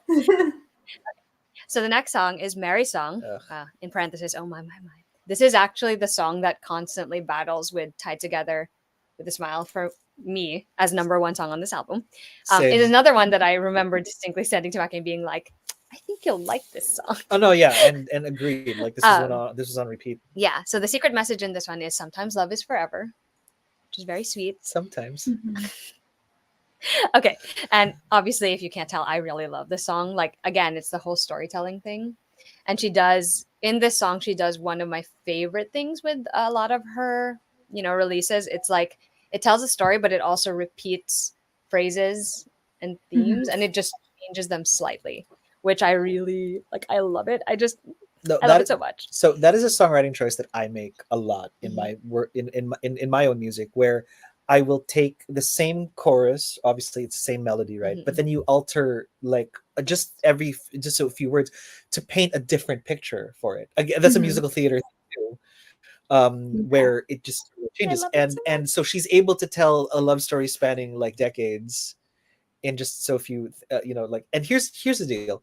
My favorite trope in sort of like in anime and whatever is, and a good friend of mine actually, who is half Japanese, actually told me like there's a trope, like they call it something Oh in yeah, your Japan. favorite. Yeah, Yeah. because her dad's Japanese and she lived, whatever. And she's a doctor and she's awesome. And she told me, look, there's a trope for that. I'm like, what? Yeah, in Japan it's called Osana Najimi, which is like the childhood friend that you end up with. And I'm like, slow down. You mean everything? Like, because You that's love, yeah. because that's, as a child, I just wanted to meet my best friend and like get married to them. That's all I wanted to do as a kid. But obviously that didn't happen at that time. Yeah. But so for Taylor to capture even that, I'm like, all right, fine. I guess I'll love you as an artist forever now. I guess that's how that works. Cemented your relationship. Yeah, and I heard this before Speak Now came out. Oh, So wow. so imagine what my life was like when that happened. Me But slipping it to you. I do remember that actually. yeah, because like again, here's some folder, here are all of the songs, and I'm like, all right, I'm just Thumb listening drive. to everything. And CD. I'm just like, hey, some of the stuff's good. And then I hear Mary's song, and I'm just like, I don't. There's not a lyric in there that I don't love because it's a whole story. It's like Yeah. saying what like it's like I love the whole book. Like I just Are we allowed to comment on the 87 and 89 in that song now? I'm not even going to say what the context is, but let's think about this. Who is number 87? I know who. That's right. And who was born in 89? Mhm. Anyway. She's a witch. Anyway, Kristin, what do you think of this song? I also really love this song. This song actually reminds me of my parents because they met in high school when my mom was 15 and my dad was 16. So it just like makes me think of like a beautiful relationship, and I love that. And I love that this is another one where it's real. It feels like real storytelling. I love when Taylor like writes something that's not about herself and writes like an actual story in a song. I mean, I love all of her songs, obviously, but I just think that it takes such talent to be able to write someone else's experience too. I think that there's like, this one also shows like what an innocence that she has, because early on in her career, like all of the happy kind of songs see ending, like the ending as getting married and growing old together. And then she definitely gets a lot more cynical and jaded as she continues in her career. Like we have the line, I'm dying to see how this one ends. Like that's where she's going into relationships, as opposed to early on when she's like thinking that every single relationship could be the one, the happily ever after, like exactly what you want. And it also reminded me of, I was looking up, it kind of reminds me of The Notebook, like with an old couple growing old together. And that came out before this song. So I'm wondering if there was anything like there with seeing the old couple kind of grow old together. My favorite lyric in this one is "Take me back when our world was one block wide." I love it. It's so good. And it just shows like how, their world was so small when they met. They were so small when they met. And now things have expanded and they've maintained this relationship. I just think it's gorgeous. Yeah, I'm going to cry. I'm so emo. So maybe we should move on then. Yeah, I'm gonna start crying. Let's move on, because the next song is actually the last song that was on the original version of the album, the 2006 version. Again, solo writing credit. Also a single. The song is Our Song, which I know Kristin has always known. And the secret message is Live and Love. This one was one of the few songs she wrote for a high school talent show, and it was obviously about a guy that she was dating and how they didn't have a song and she kind of wanted to write them one, and she finished this one in under half an hour. I think it's like 20 minutes. That's what the research shows me, which again, very impressive. She writes songs so fast. Since Kristin knew this song even before she listened to the album, I think we should let Kristin let us know her reaction first. This is like top tier for me. Like I love this song so much. Just to add to what you said, this song was actually also about Drew, from what I understand. Which is kind of funny. She said that she said that also, like, so she wrote it for the talent show, and she said that like kids in her high school were then coming up to her afterward and telling her how much they loved it, and they would sing lines of the song to her even though they had only heard it the one time. So she was like, maybe there's something there. And that is just like amazing that this is one that she wrote like solely by herself at such a young age. But this one is a happier song. I think it has like that vibe of like nothing in existence is better than what we have. Um, I think it just makes me like happy to listen to it. And then also in this song, so the line, I grabbed a pen and an old napkin and wrote down our song, reminds me of on the way home, I wrote a poem, you say, what a mind, it happens all the time. Like she was doing that at such a young age. She just has always been a songwriter. It's just like part of her being. And then for the music video in this one, while Tim McGraw was very Abercrombie, I feel like the beginning of this one is very Hollister. It has those like that like layered tank top kind of thing going on. And I also love that it has like little shots of the permanent marker heart on her foot in this video. I think the blue dress that's like fanned out on the porch steps, she looks so much like a beautiful Cinderella, like she's this princess in this beautiful relationship. And then I also really love like the sparkly eyeliner when she is with the backdrop of flowers, and then the black dress with the fingerless gloves, I think brings it kind of back to like a picture to burn vibe. So it kind of like ties things together. But yeah, I love this song. I could listen to this song all day. It's such a good song. Like honestly, it's funny. A lot of the things that Kristin said, like I was looking at my notes and I'm like, check. Once again, we're at this thing where it's like, oh, similar thoughts. But how do you feel about our song? No, it's so in the same way that with Picture to Burn, it was just all of the stylistic, like like it's the same thing. Like it's just this whole so many notes, so many words all in one go, and it's just all vibes. And I'm not. That's actually exactly what I said about the music video. It's all vibes. It's just all like it's such like and again. It was the last track on the original album before the deluxe thing. Oh, we're ties straight back up to Tim McGraw, because while Tim McGraw is the quintessential like benign breakup, this is the quintessential close to the beginning of the romance. Oh yeah, honeymoon sneaking stage. Around, very very honeymoon, very like and yeah, it's funny because then it seems like it went backwards because you end honeymoon.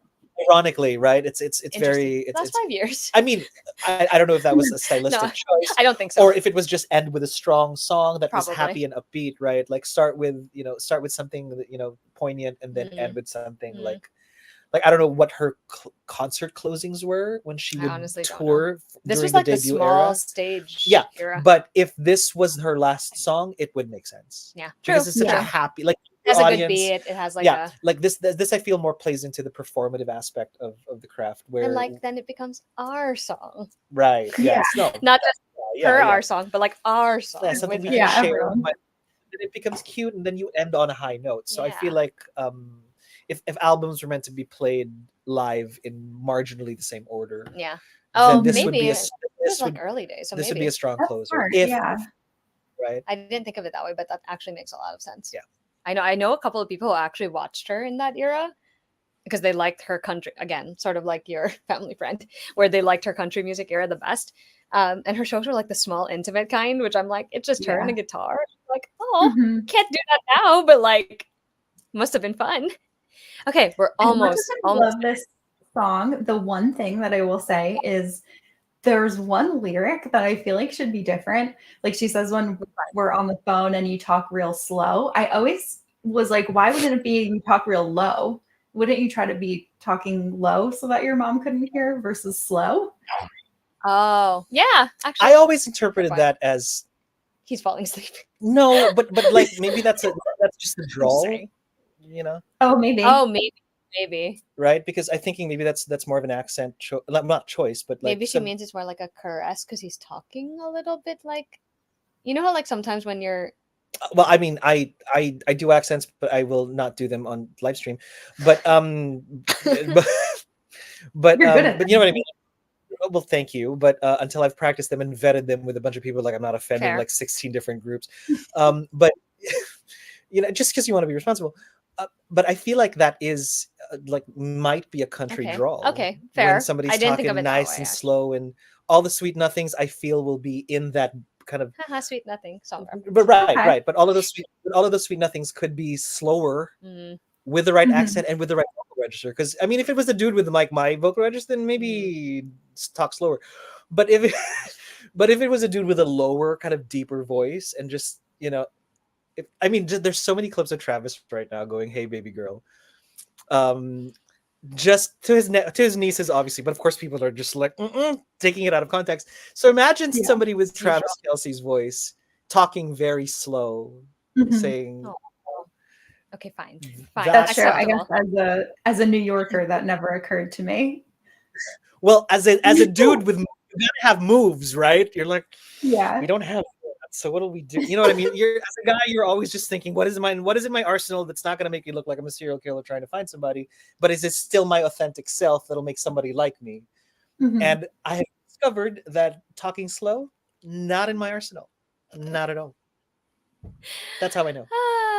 Oh my gosh, I didn't realize how long we've been talking. It's been 2 hours. And we just finished the original album. There's 7 more tracks. So I feel like what we're gonna do is still what we were doing, but like a little rapid fire, a little bit. Okay. So there were 3 tracks that were eventually added onto the album when it released, I think, more globally and with Walmart. I see that. I got interrupted because I just said I feel like you should do the next part with a voice. Of course you would. Okay, the first one is I'm Only Me When I'm With You. And this one is I didn't really dig up too much about this one. But again, it's one of the ones where it points more towards like finding your people and finding your place in the world. It's funny because when I originally listened to the song, it was like, I think the early days of our relationship too. And I was like, I have like, it describes exactly how I felt. Because I'm like, I think before then, fun fact, nobody had ever completely sort of matched the end. Like, remember I was saying earlier something about like balancing energy, matching energies. Like before Macky, I don't think anyone had like hit 100% match on the energy level. So, fun facts for that. I do like this song. You say that because I actually like had Andrew listen to this and said this song reminds me of you. There you go. See this energy? I'm telling you, it's like we never talk about what we were going to talk about in the show, and it's like. Ideally, doesn't she just capture that so well, though? No, like that energy in the song. The only thing I'll say about this is, ideally, you will want to have your long-term partner match energy. Like, there's no for the long term too. Yeah, there's no like it. Otherwise, the roads will diverge. But until then, yeah. It's funny because like the lyric in particular that reminds me of it is it's I don't try to hide my tears. My secrets are my deepest fears because nobody gets me like you do. I'm like, it's you, which I'm sure is how Kristin feels about Andrew. Yep. So I actually quite like the song. I don't listen to it very often, despite the fact that I like it, but I do like that it's more upbeat and it's more happy in a sense because it seems like, unlike Places in This World, this one is like you have the person, right? Yeah. And you're experiencing the good stuff with them. Thoughts, Kristin? So this one I think was rumored to be written about her best friend Abigail, but it was actually written before they met. Interesting. And Taylor edited the video for this song on her laptop. Oh yeah. Which I think is fun. It's all like the video looks like something she could have made, right? Good job. Yeah, definitely. That's so inspiring. This was in her social media era. Again, like I feel like this is a more upbeat one. My favorite lyric from this one is sometimes we don't say a thing, just listen to the crickets sing. Everything I need is right here by my side, because it has that feeling of like being able to be with someone but be quiet and you're still really comfortable. It's not like awkward silence, it's comfortable silence. And then just like in the music video, I think all the tour footage is a lot of fun. And I really like it really took me back to see a Juicy Couture heart bracelet. That the words Juicy. What an era. What? Well, who do I know, right? I don't go out. But it's cute. Like I feel like that's like home video style. You know what I mean? Like it's like Absolutely. It's like the integrated home video. And it's like when you were all in school and editing our own videos, that was it. Yeah. And it has like the ridiculously dark, smoky eye that we all felt looked amazing in high school. We all felt very grown up. Yeah. And I think it's also really cute that her mom is in the footage too. Oh, yeah. Yeah, it's cute. Oh, that's going to be a fun topic when we get to that. Okay. Yeah. If there's nothing else, we'll go right into the next track that was added, which is Invisible. Yeah. I don't actually have a lot of notes for this one, to be Me honest with neither. you. That's kind of But funny. I will say it's the vibe of the song. I think also that it kind of gives me the same feeling I get when I listen to Cold as You, because it's very melancholy.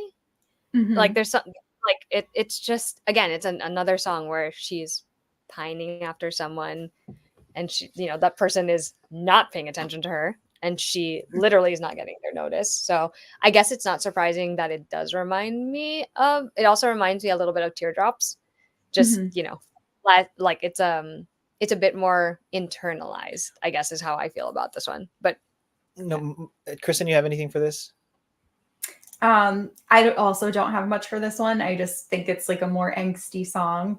And the lyric that I like from this one is she's never gonna love you like I want to. But that's it. Well, no. The only thing I do have to say is, again, it's a prevalent theme, unrequited love with Taylor. But what her spin on it isn't just "I love you, I wish you loved." I love you, I wish you loved me. It's always, she's always framing herself as, I see the best things in you that the person you're with can't or doesn't. And this is all explored, and I think finally immortalized in "You Belong with Me." Eventually, we'll get there, but oh, I'm so excited. but for me, I feel like that's the culminating Oh like yeah, activity no, I can see that. of all of that thematic, like I see the best in you. Yeah. And also uncomfortable for me as a person, because I'm just like, I have lived this way too many, like, just it's fine. So we're good. And yeah, I think that's what's unique about this. It's not just I wish you loved me. It's no, I know I know I can love you back, and maybe better, because I know you better. I do like that. And that's a better selling point than love me because I love you. Yeah. So True. Okay. Yeah. Rolling right along. Another song I think that both Macky and I really like is A Perfectly Good Heart. oh my god. This is the Yeah, last one that was great. kind of onto the original album. Like I said, really love this song. I will specify that one of the reasons I really loved it was like when I was in my fanfic writing era, as if I've actually left. I haven't. This is like a song that is perfect for fanfic. Like it is perfect for like angsty fanfics, like those angsty one shots where you're like they broke up and you have feelings, and like why would you do that? Is basically the energy of this entire. I really This song just grabs your face and just smashes like, it into the pavement. it just, because the hook and the lyric. This is, I feel like, peak Taylor hook and lyric. Super simple, actually. Yeah, the lyric and the melody are immediately like, there's no fluff here at all. It's just perfect. That first line, and she opens with the chorus, which is sometimes a bold choice. Oh yeah. And not even. Well, I like, my favorite line actually is I think it's in the bridge. It's not unbroken anymore. How do I get it back to the way it was before? That's mine too. Right? Yeah. We have we can do an entire series like of 12 months on just every Taylor Swift bridge that murders us. Because oh my god, can you imagine do a bridge episode and that's all we talk about? Because people that would be fun. I'm right, like I'm Fun fact. I'm no academic like songwriter or whatever, but I do understand that there's something about a bridge that is almost like the climax of a story, right? Like there's something about a bridge where that's where every single emotional peg you have, you twist and a new thought comes in to elevate the entire message. And there's something about this woman's ability to write a bridge. Yeah, and it's not just lyrically. I feel like that would be a fun episode to do. It's not just lyrically, it's musically as well. So this woman has talent that to like this song. Anyway, I'm done. Okay, Kristin, you can talk about your feelings while Macky recovers. I agree. Like I love this song so much. I think it also has like a kind of desperation to it, in the sense that like, it's like what we have could work, and like, why do you want to be the one to ruin it? Like, why don't you want to just give it more of a shot? Which I think is just, again, like it just hits really hard. It's a perfectly good heart, okay? Right. Like, why would you want to be the one to like put the first scar on it? It's just so. Oh my god, that's nice. Ugh. Such a good song. freaking chorus. On that note, On that note, sorry. there are actually a lot of tracks that are floating around that could potentially be on the vault. We Yes. picked 4 of them that are a bit more notable. These are songs that I also had known about back in the early days of my Taylor Swift fandom. So that's the other reason why for me I pinpointed them here. I've never seen these songs in my life.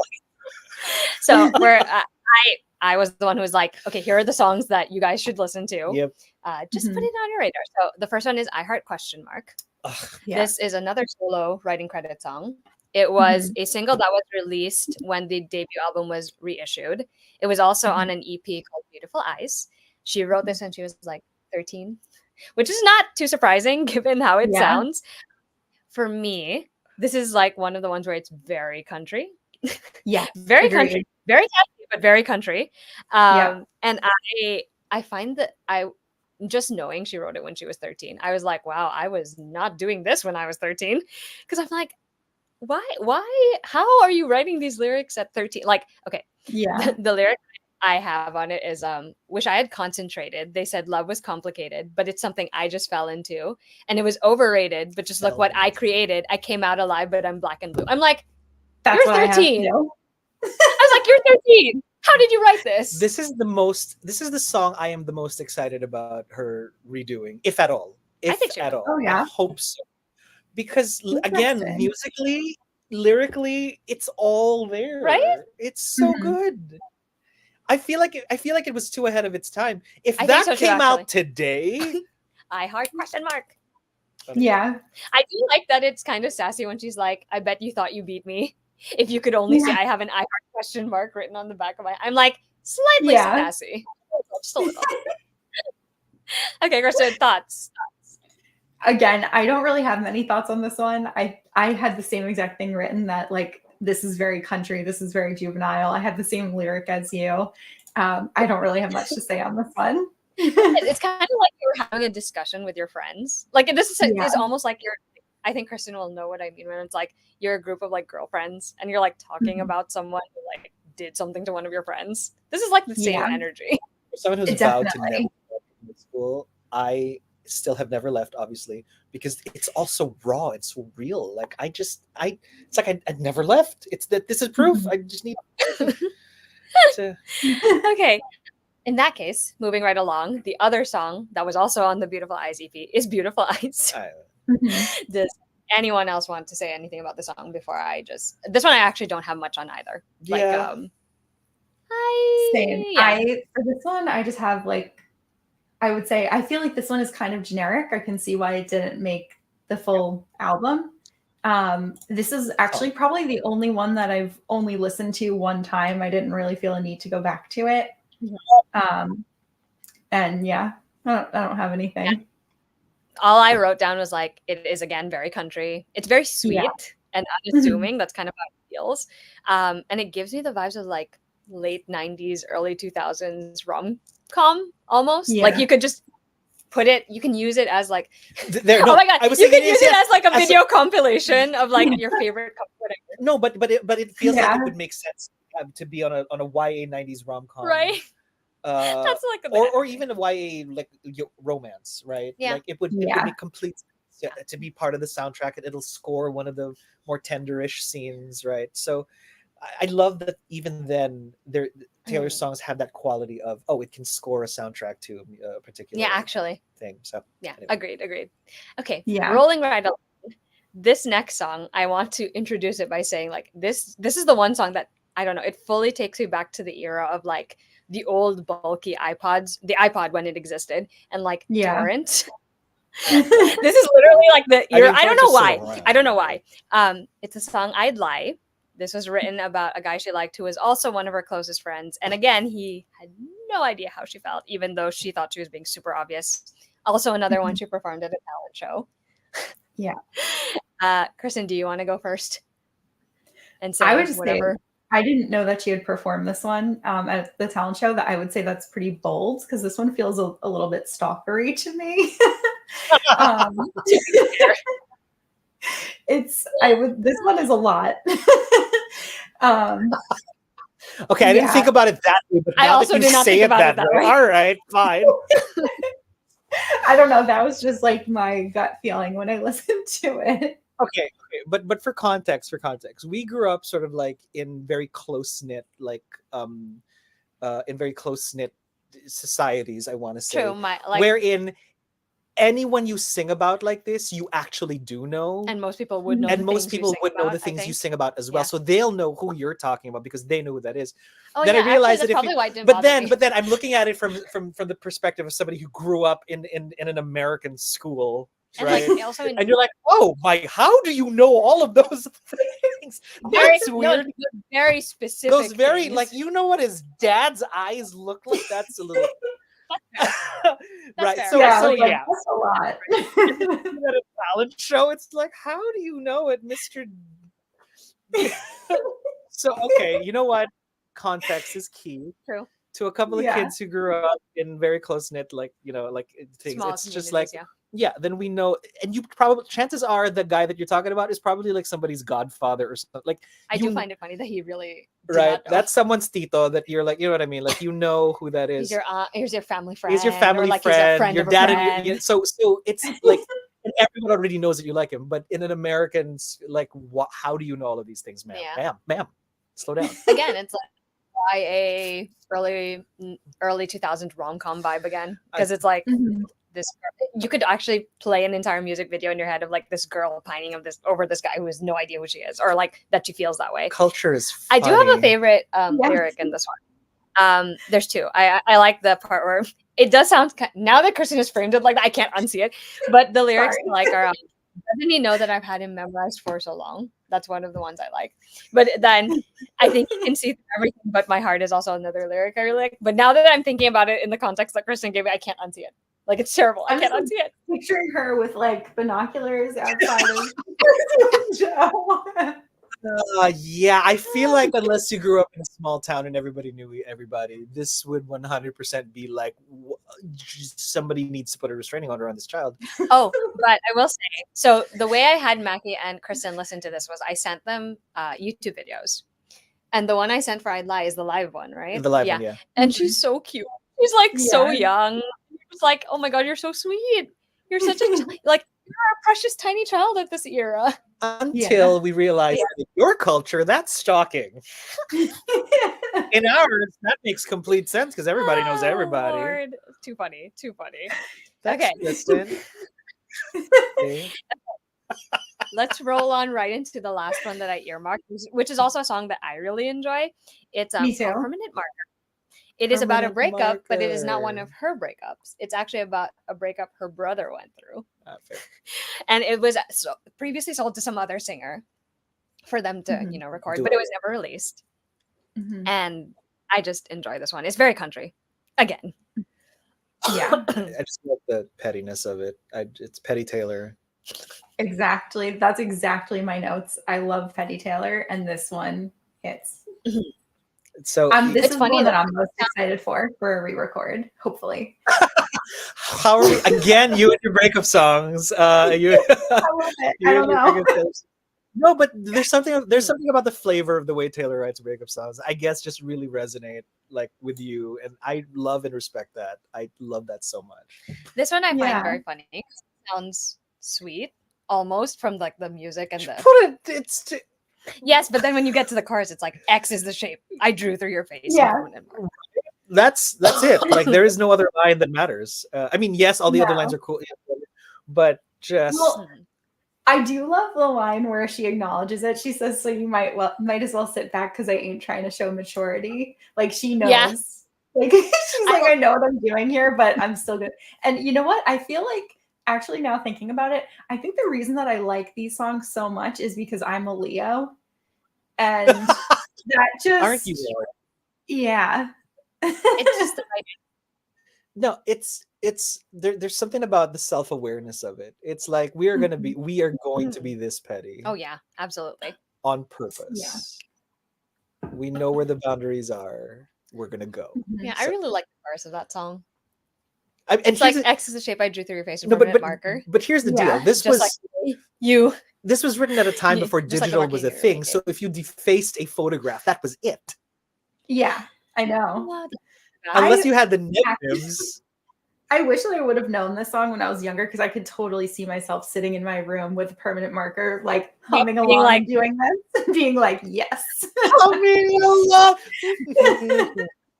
Just taking my Drawing, like- cues from a favorite artist. Just oh my god. Yeah, I'm actually also very excited for this one to be. I really want this to be re-recorded because I really think it would be Me too. fun to just hear her sing it now.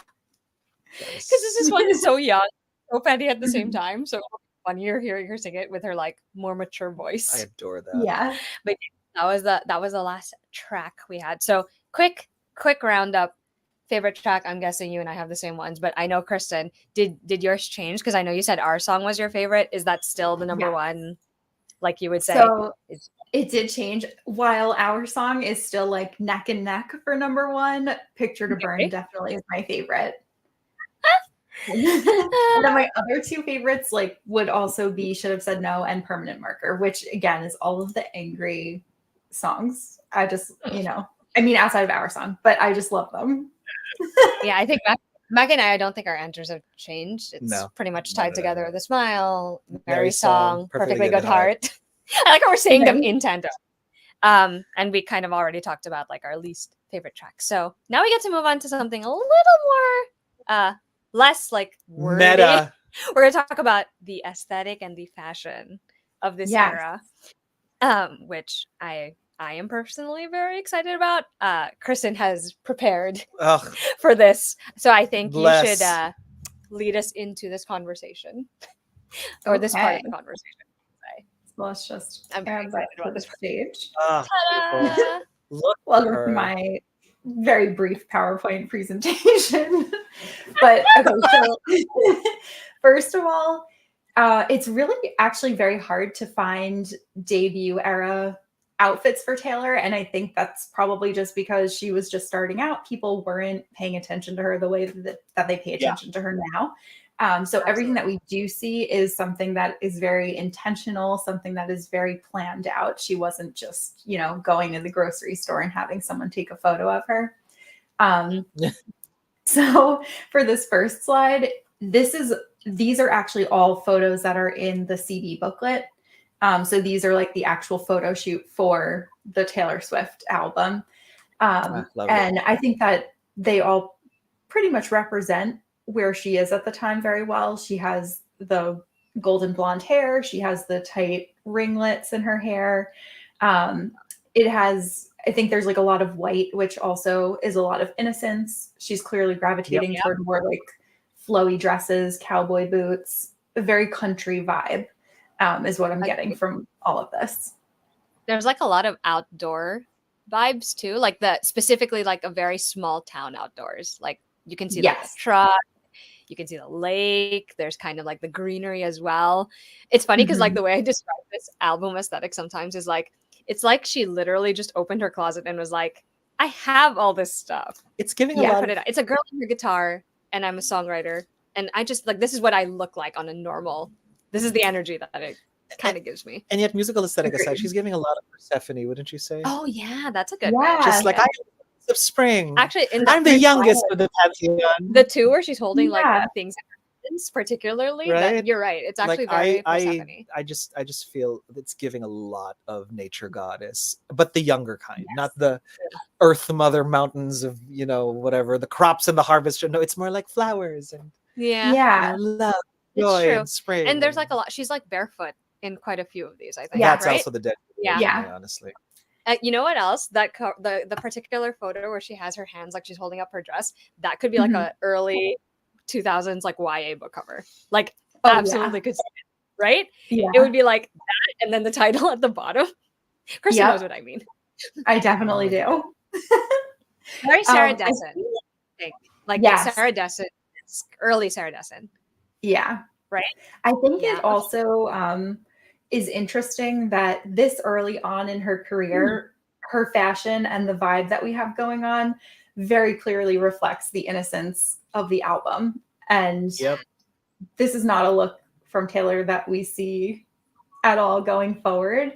And I think like,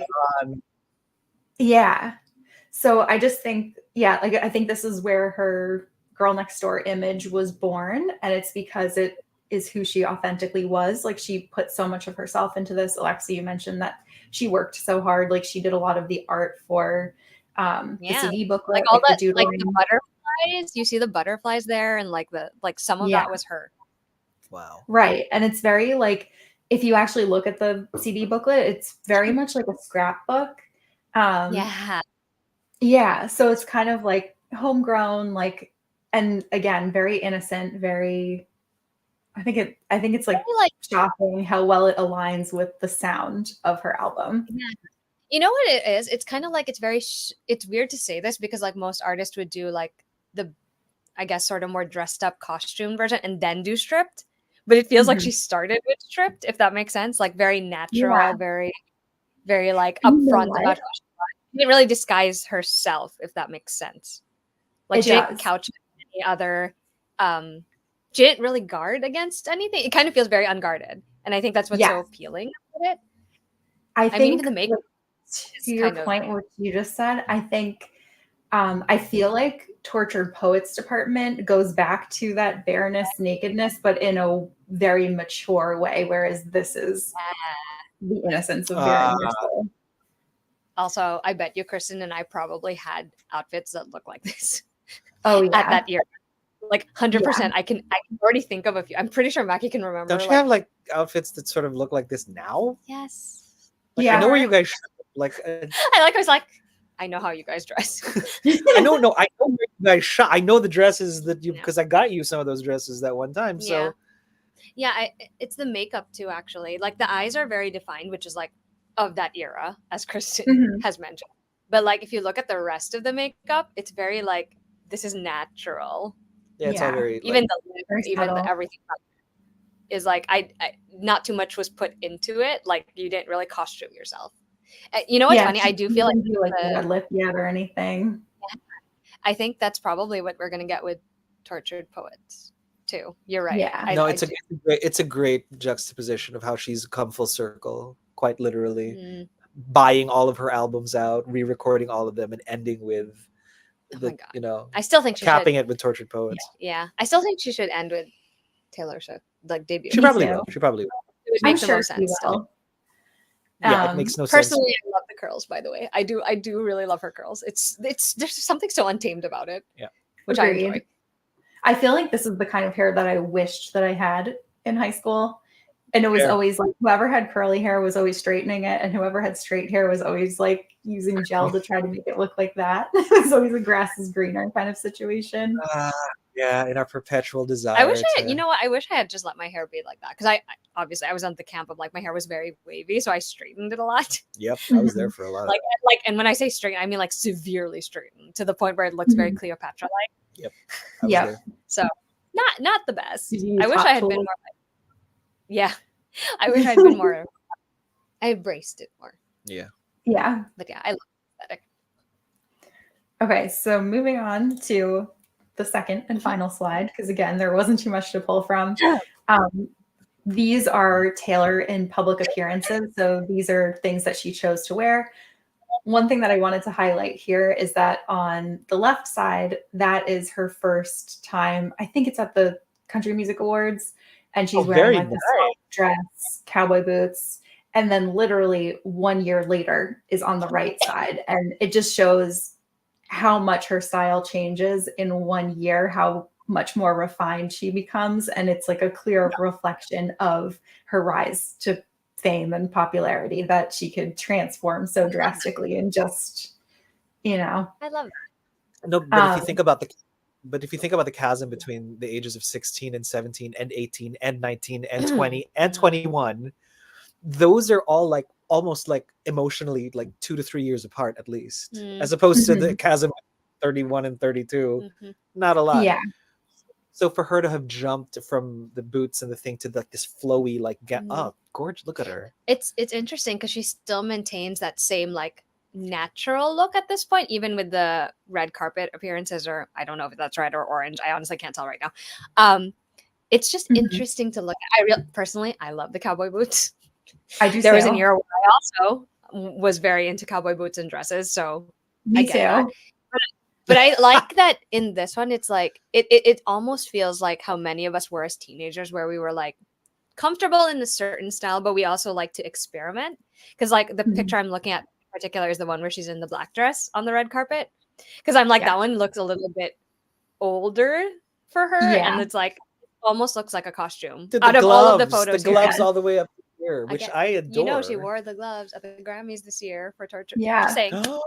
That Anyway. one is kind of like a really refined version of Picture to Burn. Right? Yeah. Yes, that's what it gives me. But I like that this is like very natural style experimentation for her, because she's going from the dresses that are like pastel colored and brightly colored, and then in the photos of the later appearances, she's still leaning towards that, just in like an upgraded, fancier style. It's very prom Agreed. gown. Yeah, This is it like the is. prom gown award show era. Because like this Yeah. is something you wear to prom, right? The one in the later award show. Yeah. Mhm. And even the sparkly one at the bottom, also something you could have worn to a prom, I think. Yeah. Yeah, So less like definitely. costume designer vibes, more like I went shopping with my girlfriends and we got together and we all decided this was the best dress. Mhm. Again, making a very girl next door, even when she's on the red carpet. Yep. Beautiful. Right? It's like we could be at a special occasion together Yeah. and you could still be wearing the dress and we could have a good time. Yes. That. I really I like love I love how comfortable her outfits are during this time. Like she just, as we said in the last one, like these feel like most of them outside of like the black dress feel like things that she just pulled out of her closet and was like, this is Yep. what I would wear to, you know, look a little fancier. Yeah. And then the cowboy boots obviously give it that I love country feel. I love the scarf dresses. I think that those are so fun. I remember loving those when I was younger too. And Agreed. always a big earring. Like a big earring was your, yeah. you know, that was like your one huge accessory when you were that age. Her hair and then was I like, accessory. yeah. And I like how it like, makes oh, go ahead. No, I just said it makes her look like very her. Oh yeah, If that makes sense. absolutely. It gives her a signature. And then I like how like at the end of this debut era, we kind of see the seeds planted for Fearless. Like we have Taylor in a sequin dress, which I feel is very much, you know, we're transitioning now. Oh, it's beautiful. Even the gown from the award show, not the sparkly one, the other one, also starting to lean towards love story Fearless. Yeah. I like her outfit on the couch when she's doing the interview, because that literally looks like she's like, I opened my closet, put on this like the typical like zip up hoodie jacket. I was like, I'm going to the show, or like cardigan or something, and I'm going to the show. Yeah. I love it. This is like we could be best friends. Taylor is like the vibe that you get from this overall fashion. It's funny because I agree with you that this is not something we see her in very often now, or at all. Really, not unless she's dressing for like the tour, let's say. But it's an era that I feel like I still sometimes dress like.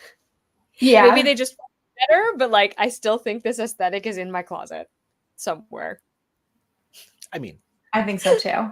This reminds me of, this is like a little bit of a tangent, but I loved wearing dresses like this with cowboy boots. I thought it was so much fun. And my whole family went on a cruise when we were younger together. And I was in the elevator with my younger cousin, who always would just wear like a t-shirt and sweatpants or a t-shirt and jeans. And some other stranger like walked into the elevator with us, and she like looked at them and went, she lost a bet. I was like, wow, thanks. that's beautiful. I actually said, no, I didn't. I choose to dress this way. And you know what? As you should. Yeah. Yeah, I also had that same era. Not the cowboy boots though, because I would have been one. I don't know how easy it would have been to get them in the Philippines, but two, it would have also been way too hot. Like I would have been suffering wearing the cowboy boots. However, when I first moved to the United States, that was one of the first things I ever bought. Boots. Random, like cowboy boots. Not even just boots. Cowboy boots. I mean. And every like spring, summer, it'd be like a dress and cowboy boots. Taylor influencing my style even Clearly. before I knew it. Yeah, for sure. But I do enjoy this era of baby Taylor Swift fashion because it does feel Mhm. like more closely like things I would specifically pick to wear myself, if that makes sense. Yeah. Even like More the accessible. red carpet ones. Yeah. But I like this year a lot. Also, these slides Me are so too. helpful because I'm like looking at all of them like, yes, this is the aesthetic. They're gorgeous. Yeah. Thank you. Thank you for this question. This is great. Yeah. Check it out now.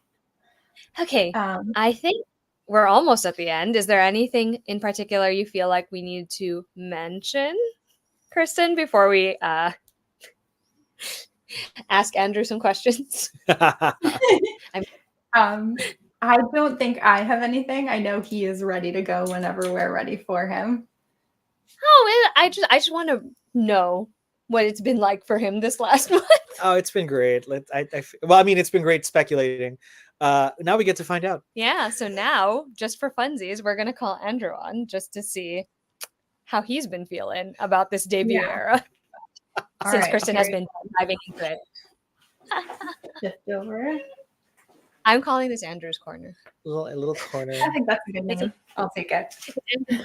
I My like sweater putting my in case I'm not really cold. Hello. Hi, Yes. Andrew. Hi, Andrew. Hi. How's it going? Oh, I feel like God, Andrew's yeah, in the very shot. Taylor Swift era. Yeah. What? Like this spirit is very Taylor Swift era, don't you think? Yeah, it's very debut era, Yeah. plaid, very Yeah. nice. I've been listening to the show. Thank you. I got tried to dress appropriately. You did well. And you succeeded. I think you Yeah. succeeded. Oh no, yeah, for sure. Like, So personally for me, the thing I want to know the most is I know Kristin has been deep diving into the album over the last month. And that includes like looking up all these things. And because Kristin and I are very similar people, I am pretty sure she at some point brought these things up in conversation with you, right? And she may or may not have mentioned already that she let you listen to some of the tracks. I don't know if you made him watch some of the What? music videos. I'm not sure. What isn't And I, story? I really just want to know how did you feel about it, like overall, both as like, did you like any of it? Did something stand out to you? Were you just like, oh, I think I'm Oh not yeah, I into this? mean, yeah. Let me preface, like, I obviously not the fan that you all are. I have seen the Twilight movies, so familiar with his work, but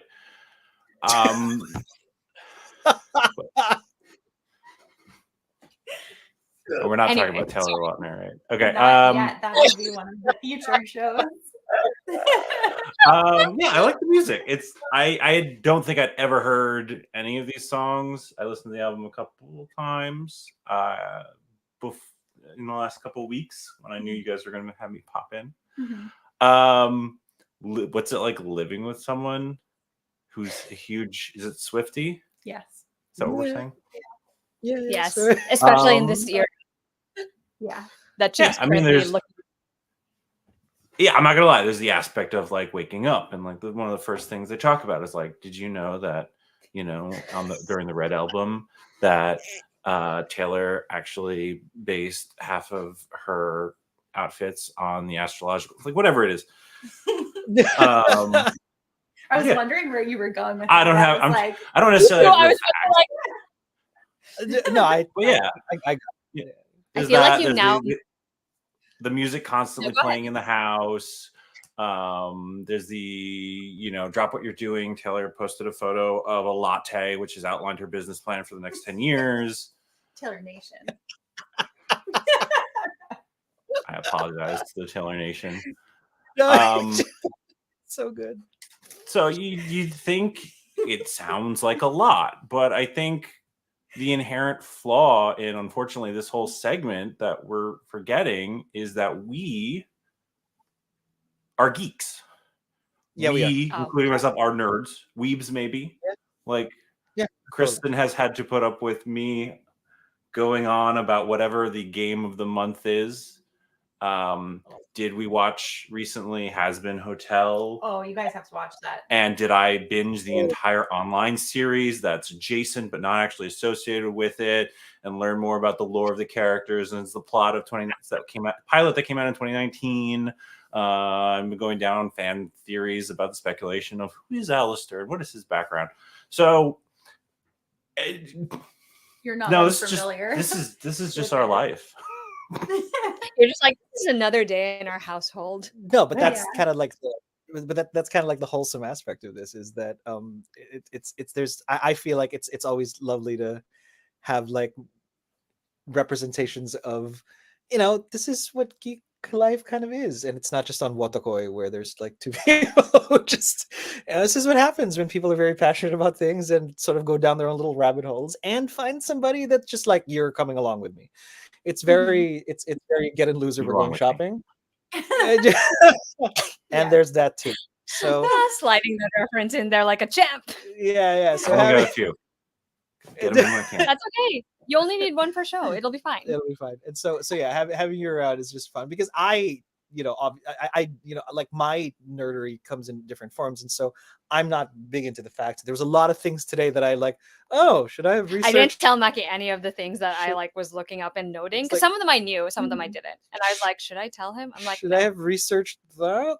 I'm just looking, and then the girls are like trading like notes about how like, oh, I have like this many pages of notes, and I'm just like, that's grab my phone or doing That was thing. funny actually. We were both like, And just we're at 10 pages, and Macky's like, lightly Google okay. some lyrics, because I was actually like, I mean, I know that we are going on 3 hours, but I was actually concerned that it was going to be way longer, but it worked out that so many of our notes overlapped. Like we had a lot of the same things to say, which was really good. Yeah. It's interesting. This is the album where I was like, I don't know that it would have made a significant impact on Andrew specifically, like, just hearing it around that. Because I actually have a feeling maybe some of the later ones will like leave more of an impression, maybe, or like you'll Mhm. feel more strongly about certain things. Because either you like because you were exposed at the time to like the pop culture news or whatever was going on. But I'm just consider it's it part of an interesting. experiment, Yeah. because part of a It's social kind of like experiment a- of like how much of like Taylor's work is actually going to work on folks who are not necessarily fans, We're not in the clown who car.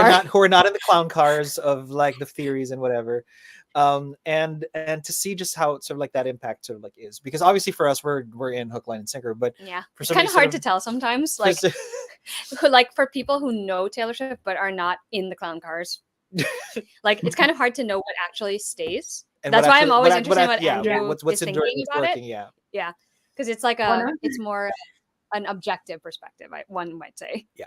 Than the rest of One us. of my favorite things now is that my dad, like I talk to him on the phone every day, and he'll often be like, oh, did you know I heard this new thing about Taylor Swift today? And it's like so cute that he's doing that. But I'm also like, obviously, and I'll give you a lot more information about what you're about to tell like, me. hold on, I have more. That's funny because my dad too. Rachel recently got him to sit down and watch the Eras tour with her, and now he's like obsessed with 1989, like obsessed. Love it's his it. favorite Taylor Swift. And my poor mother, who likes Taylor Swift, but is more like peripheral. She's like, how many times are we going to watch the Eras tour and listen to this album? And my dad is like, it never goes out of style. And I'm like, you would see it. You would. These are so also great. ways to break. These are also ways to break the patriarchy. Apparently. Yeah. I really I mean, I like your music. We watched the concert in theater, Mhm. and outside of a small child I wanted to murder who was screaming the entire first third of the show, it was really enjoyable. I like all her music. I think the only thing about this album is having no connection to it previously. It's the fact that, as I think Macky said earlier, we're old. I did not watch Buffy until I was in my mid-20s, and sorry, I'm high school drama. I'm That's, catching like, myself one thing. so I don't curse. He does not like no, high school drama. I didn't care about any of the high school stuff. And I was just like, yeah, there's a demonic hole that's opened up. It's going to swallow up the town. I don't care that you got detention and the principal's on your case. So it's hard to relate to Agreed. the childhood passion. Like, I understand what it felt like to be think you're so deeply in love and feel so strongly. But when I look at kids of that age now, it's like, yeah, you'll get over it. Yeah. That's how I feel too. Ah, Actually, you'll be right. So yeah, Be fine. no, it's so as the eras progress, I will be interested to see. the social experiment is to see is how much of it translates to folks who aren't in the fandom per se, but they're like, this one I like, and because it means something to me. So or doesn't like it, I have more of a connection. yeah, to this and era. with no pressure to like, nah, you're a fan. Like there's no, it's not like some No, weird I was just curious. sort of like vampiric conversion of we're gonna bite you and you're gonna be like, have We're no not choice. helping the cult rumors. With Not that. a little bit, no. Because it's already like it's so culty already, like with all of these things. Oh but gosh. but to be able to go, all right, I'm not necessarily a big fan, but this song totally. And so that's the outside perspective Mhm. is helpful and Yeah. a great palate cleanser Yeah, because and a good way to end it, I think. yeah, too. because we're not Yeah. so that way we're not just delusional by ourselves. We have people who are just like, y'all are We're crazy about delusional it. with someone being the objective third-party observer You in the are situation. you are our anchor to the real world, and maybe we need a little help to sort of like. Okay. I don't know I'm about glad that. because I felt a little bad coming to this. I'm like, I'm not gonna be that like disgruntled husband that I think you guys were Oh, slightly no, hoping no. for. No, that was never the intention. more- This is more just like, well, what is it like? It was a sincere. Yeah. You said, What is it? who said it in the text chat? The tortured husbands department. Tortured that's husband. me. More about that. More about that shade some other time. But because we don't know. R.I.P. Joel. When I swear to God, R.I.P. Tortured Poets is just anyway. Anyway, moving. But yeah, we'll moving. discuss So that some so other so time. now that so glad to know that obviously this is a great way to like this is a geek thing, which is beautiful.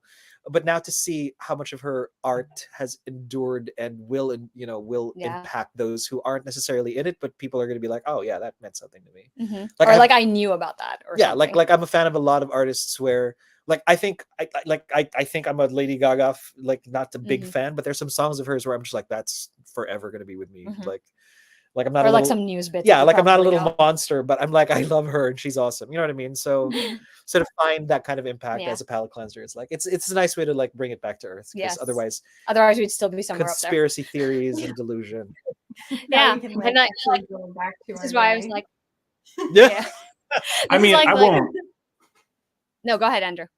I was gonna say, just like I poked at the conspiracy theory stuff, but like the evidence is there. She is doing things. She is smart about this, and I do love a good ARG. They were much more popular. I feel like 10 plus years ago when like the internet was newer and like people would drop something and then they'd be like, wait, this is a code for an address and a time, and someone would go there and it'd be a person with a briefcase and you'd open it up and like people actually did that for fandom. Yeah, they did. So the They fact that did. she's doing that is very cool. The fact that she's doing that, but now she's also just flat out tricking people because anything that she does is hilarious and amazing, and I love it. And she just take credit for it. It's Yeah. like, oh, she wore the red dress, the red album's the next thing that's gonna be played live at da da da. She can be like, yeah, okay, I'll do that. Self-fulfilling pretty prophet, you know. Yeah. But yeah, I'm gonna enjoy Andrew's takes on things just because it's like I wanted it to be very casual too, like personally, because I just wanted to like hear from someone who is again not in the clown car. Agreed. Mhm. That'll be fun. And again, good way to end everything because we're all now back to earth. Yeah. And can go about our regular lives. All right, that was fun. Yeah, it was fun. Yeah. Details on the next show will probably come later on, right, Kristin? I think we talked about a couple of potential dates. Yeah. we I haven't think we con- kind of have it picked, but we never know if something will come up and we'll need to switch it. So Like this time yeah. when we changed it. So instead of confirming now, we'll probably just, I guess, put a link up when we know for sure, Yeah. right? But in Mhm. the next episode, we will be talking about Fearless. Fearless. And So that's going to be a excited. very long show.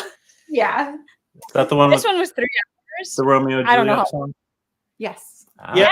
Yeah, see? There you This go. is what Yeah. this is what I want from Andrew's corner.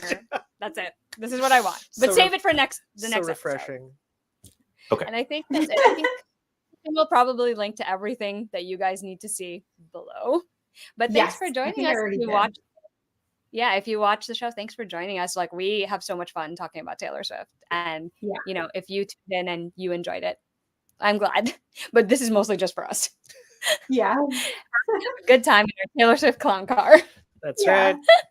I feel like this will be a fun one for people to watch before Taylor Swift's version comes out. I think it'll be fun for us Oh, it'd be too, great. like Such a to good watch what we were saying, retrospective. and then Yeah. to Yeah. listen to it. We'll just be like, okay. Anyway, anyone else have anything to say I'm before good. we say goodbye? I like No, this all right, well- image, like of a podcast cover of you all in like a clown car themed after Taylor No, Swift. 100%. I wish someone could draw it because it would be very funny. 100%. No, it's the And we should delusion. have Andrew standing outside on the corner holding a sign that says, "Where are you going?" You know what? That's We good. need. I was gonna I'm say gonna I was under the car. Oh my god. It's perfect. It's perfect. We got to do that. Yeah, I'm gonna find someone to do That'd it be because awesome. honestly, it'll be great. Anyway, I think that's it for now. Thanks for Yeah. joining us, and we'll see you in the next one. Bye, everybody.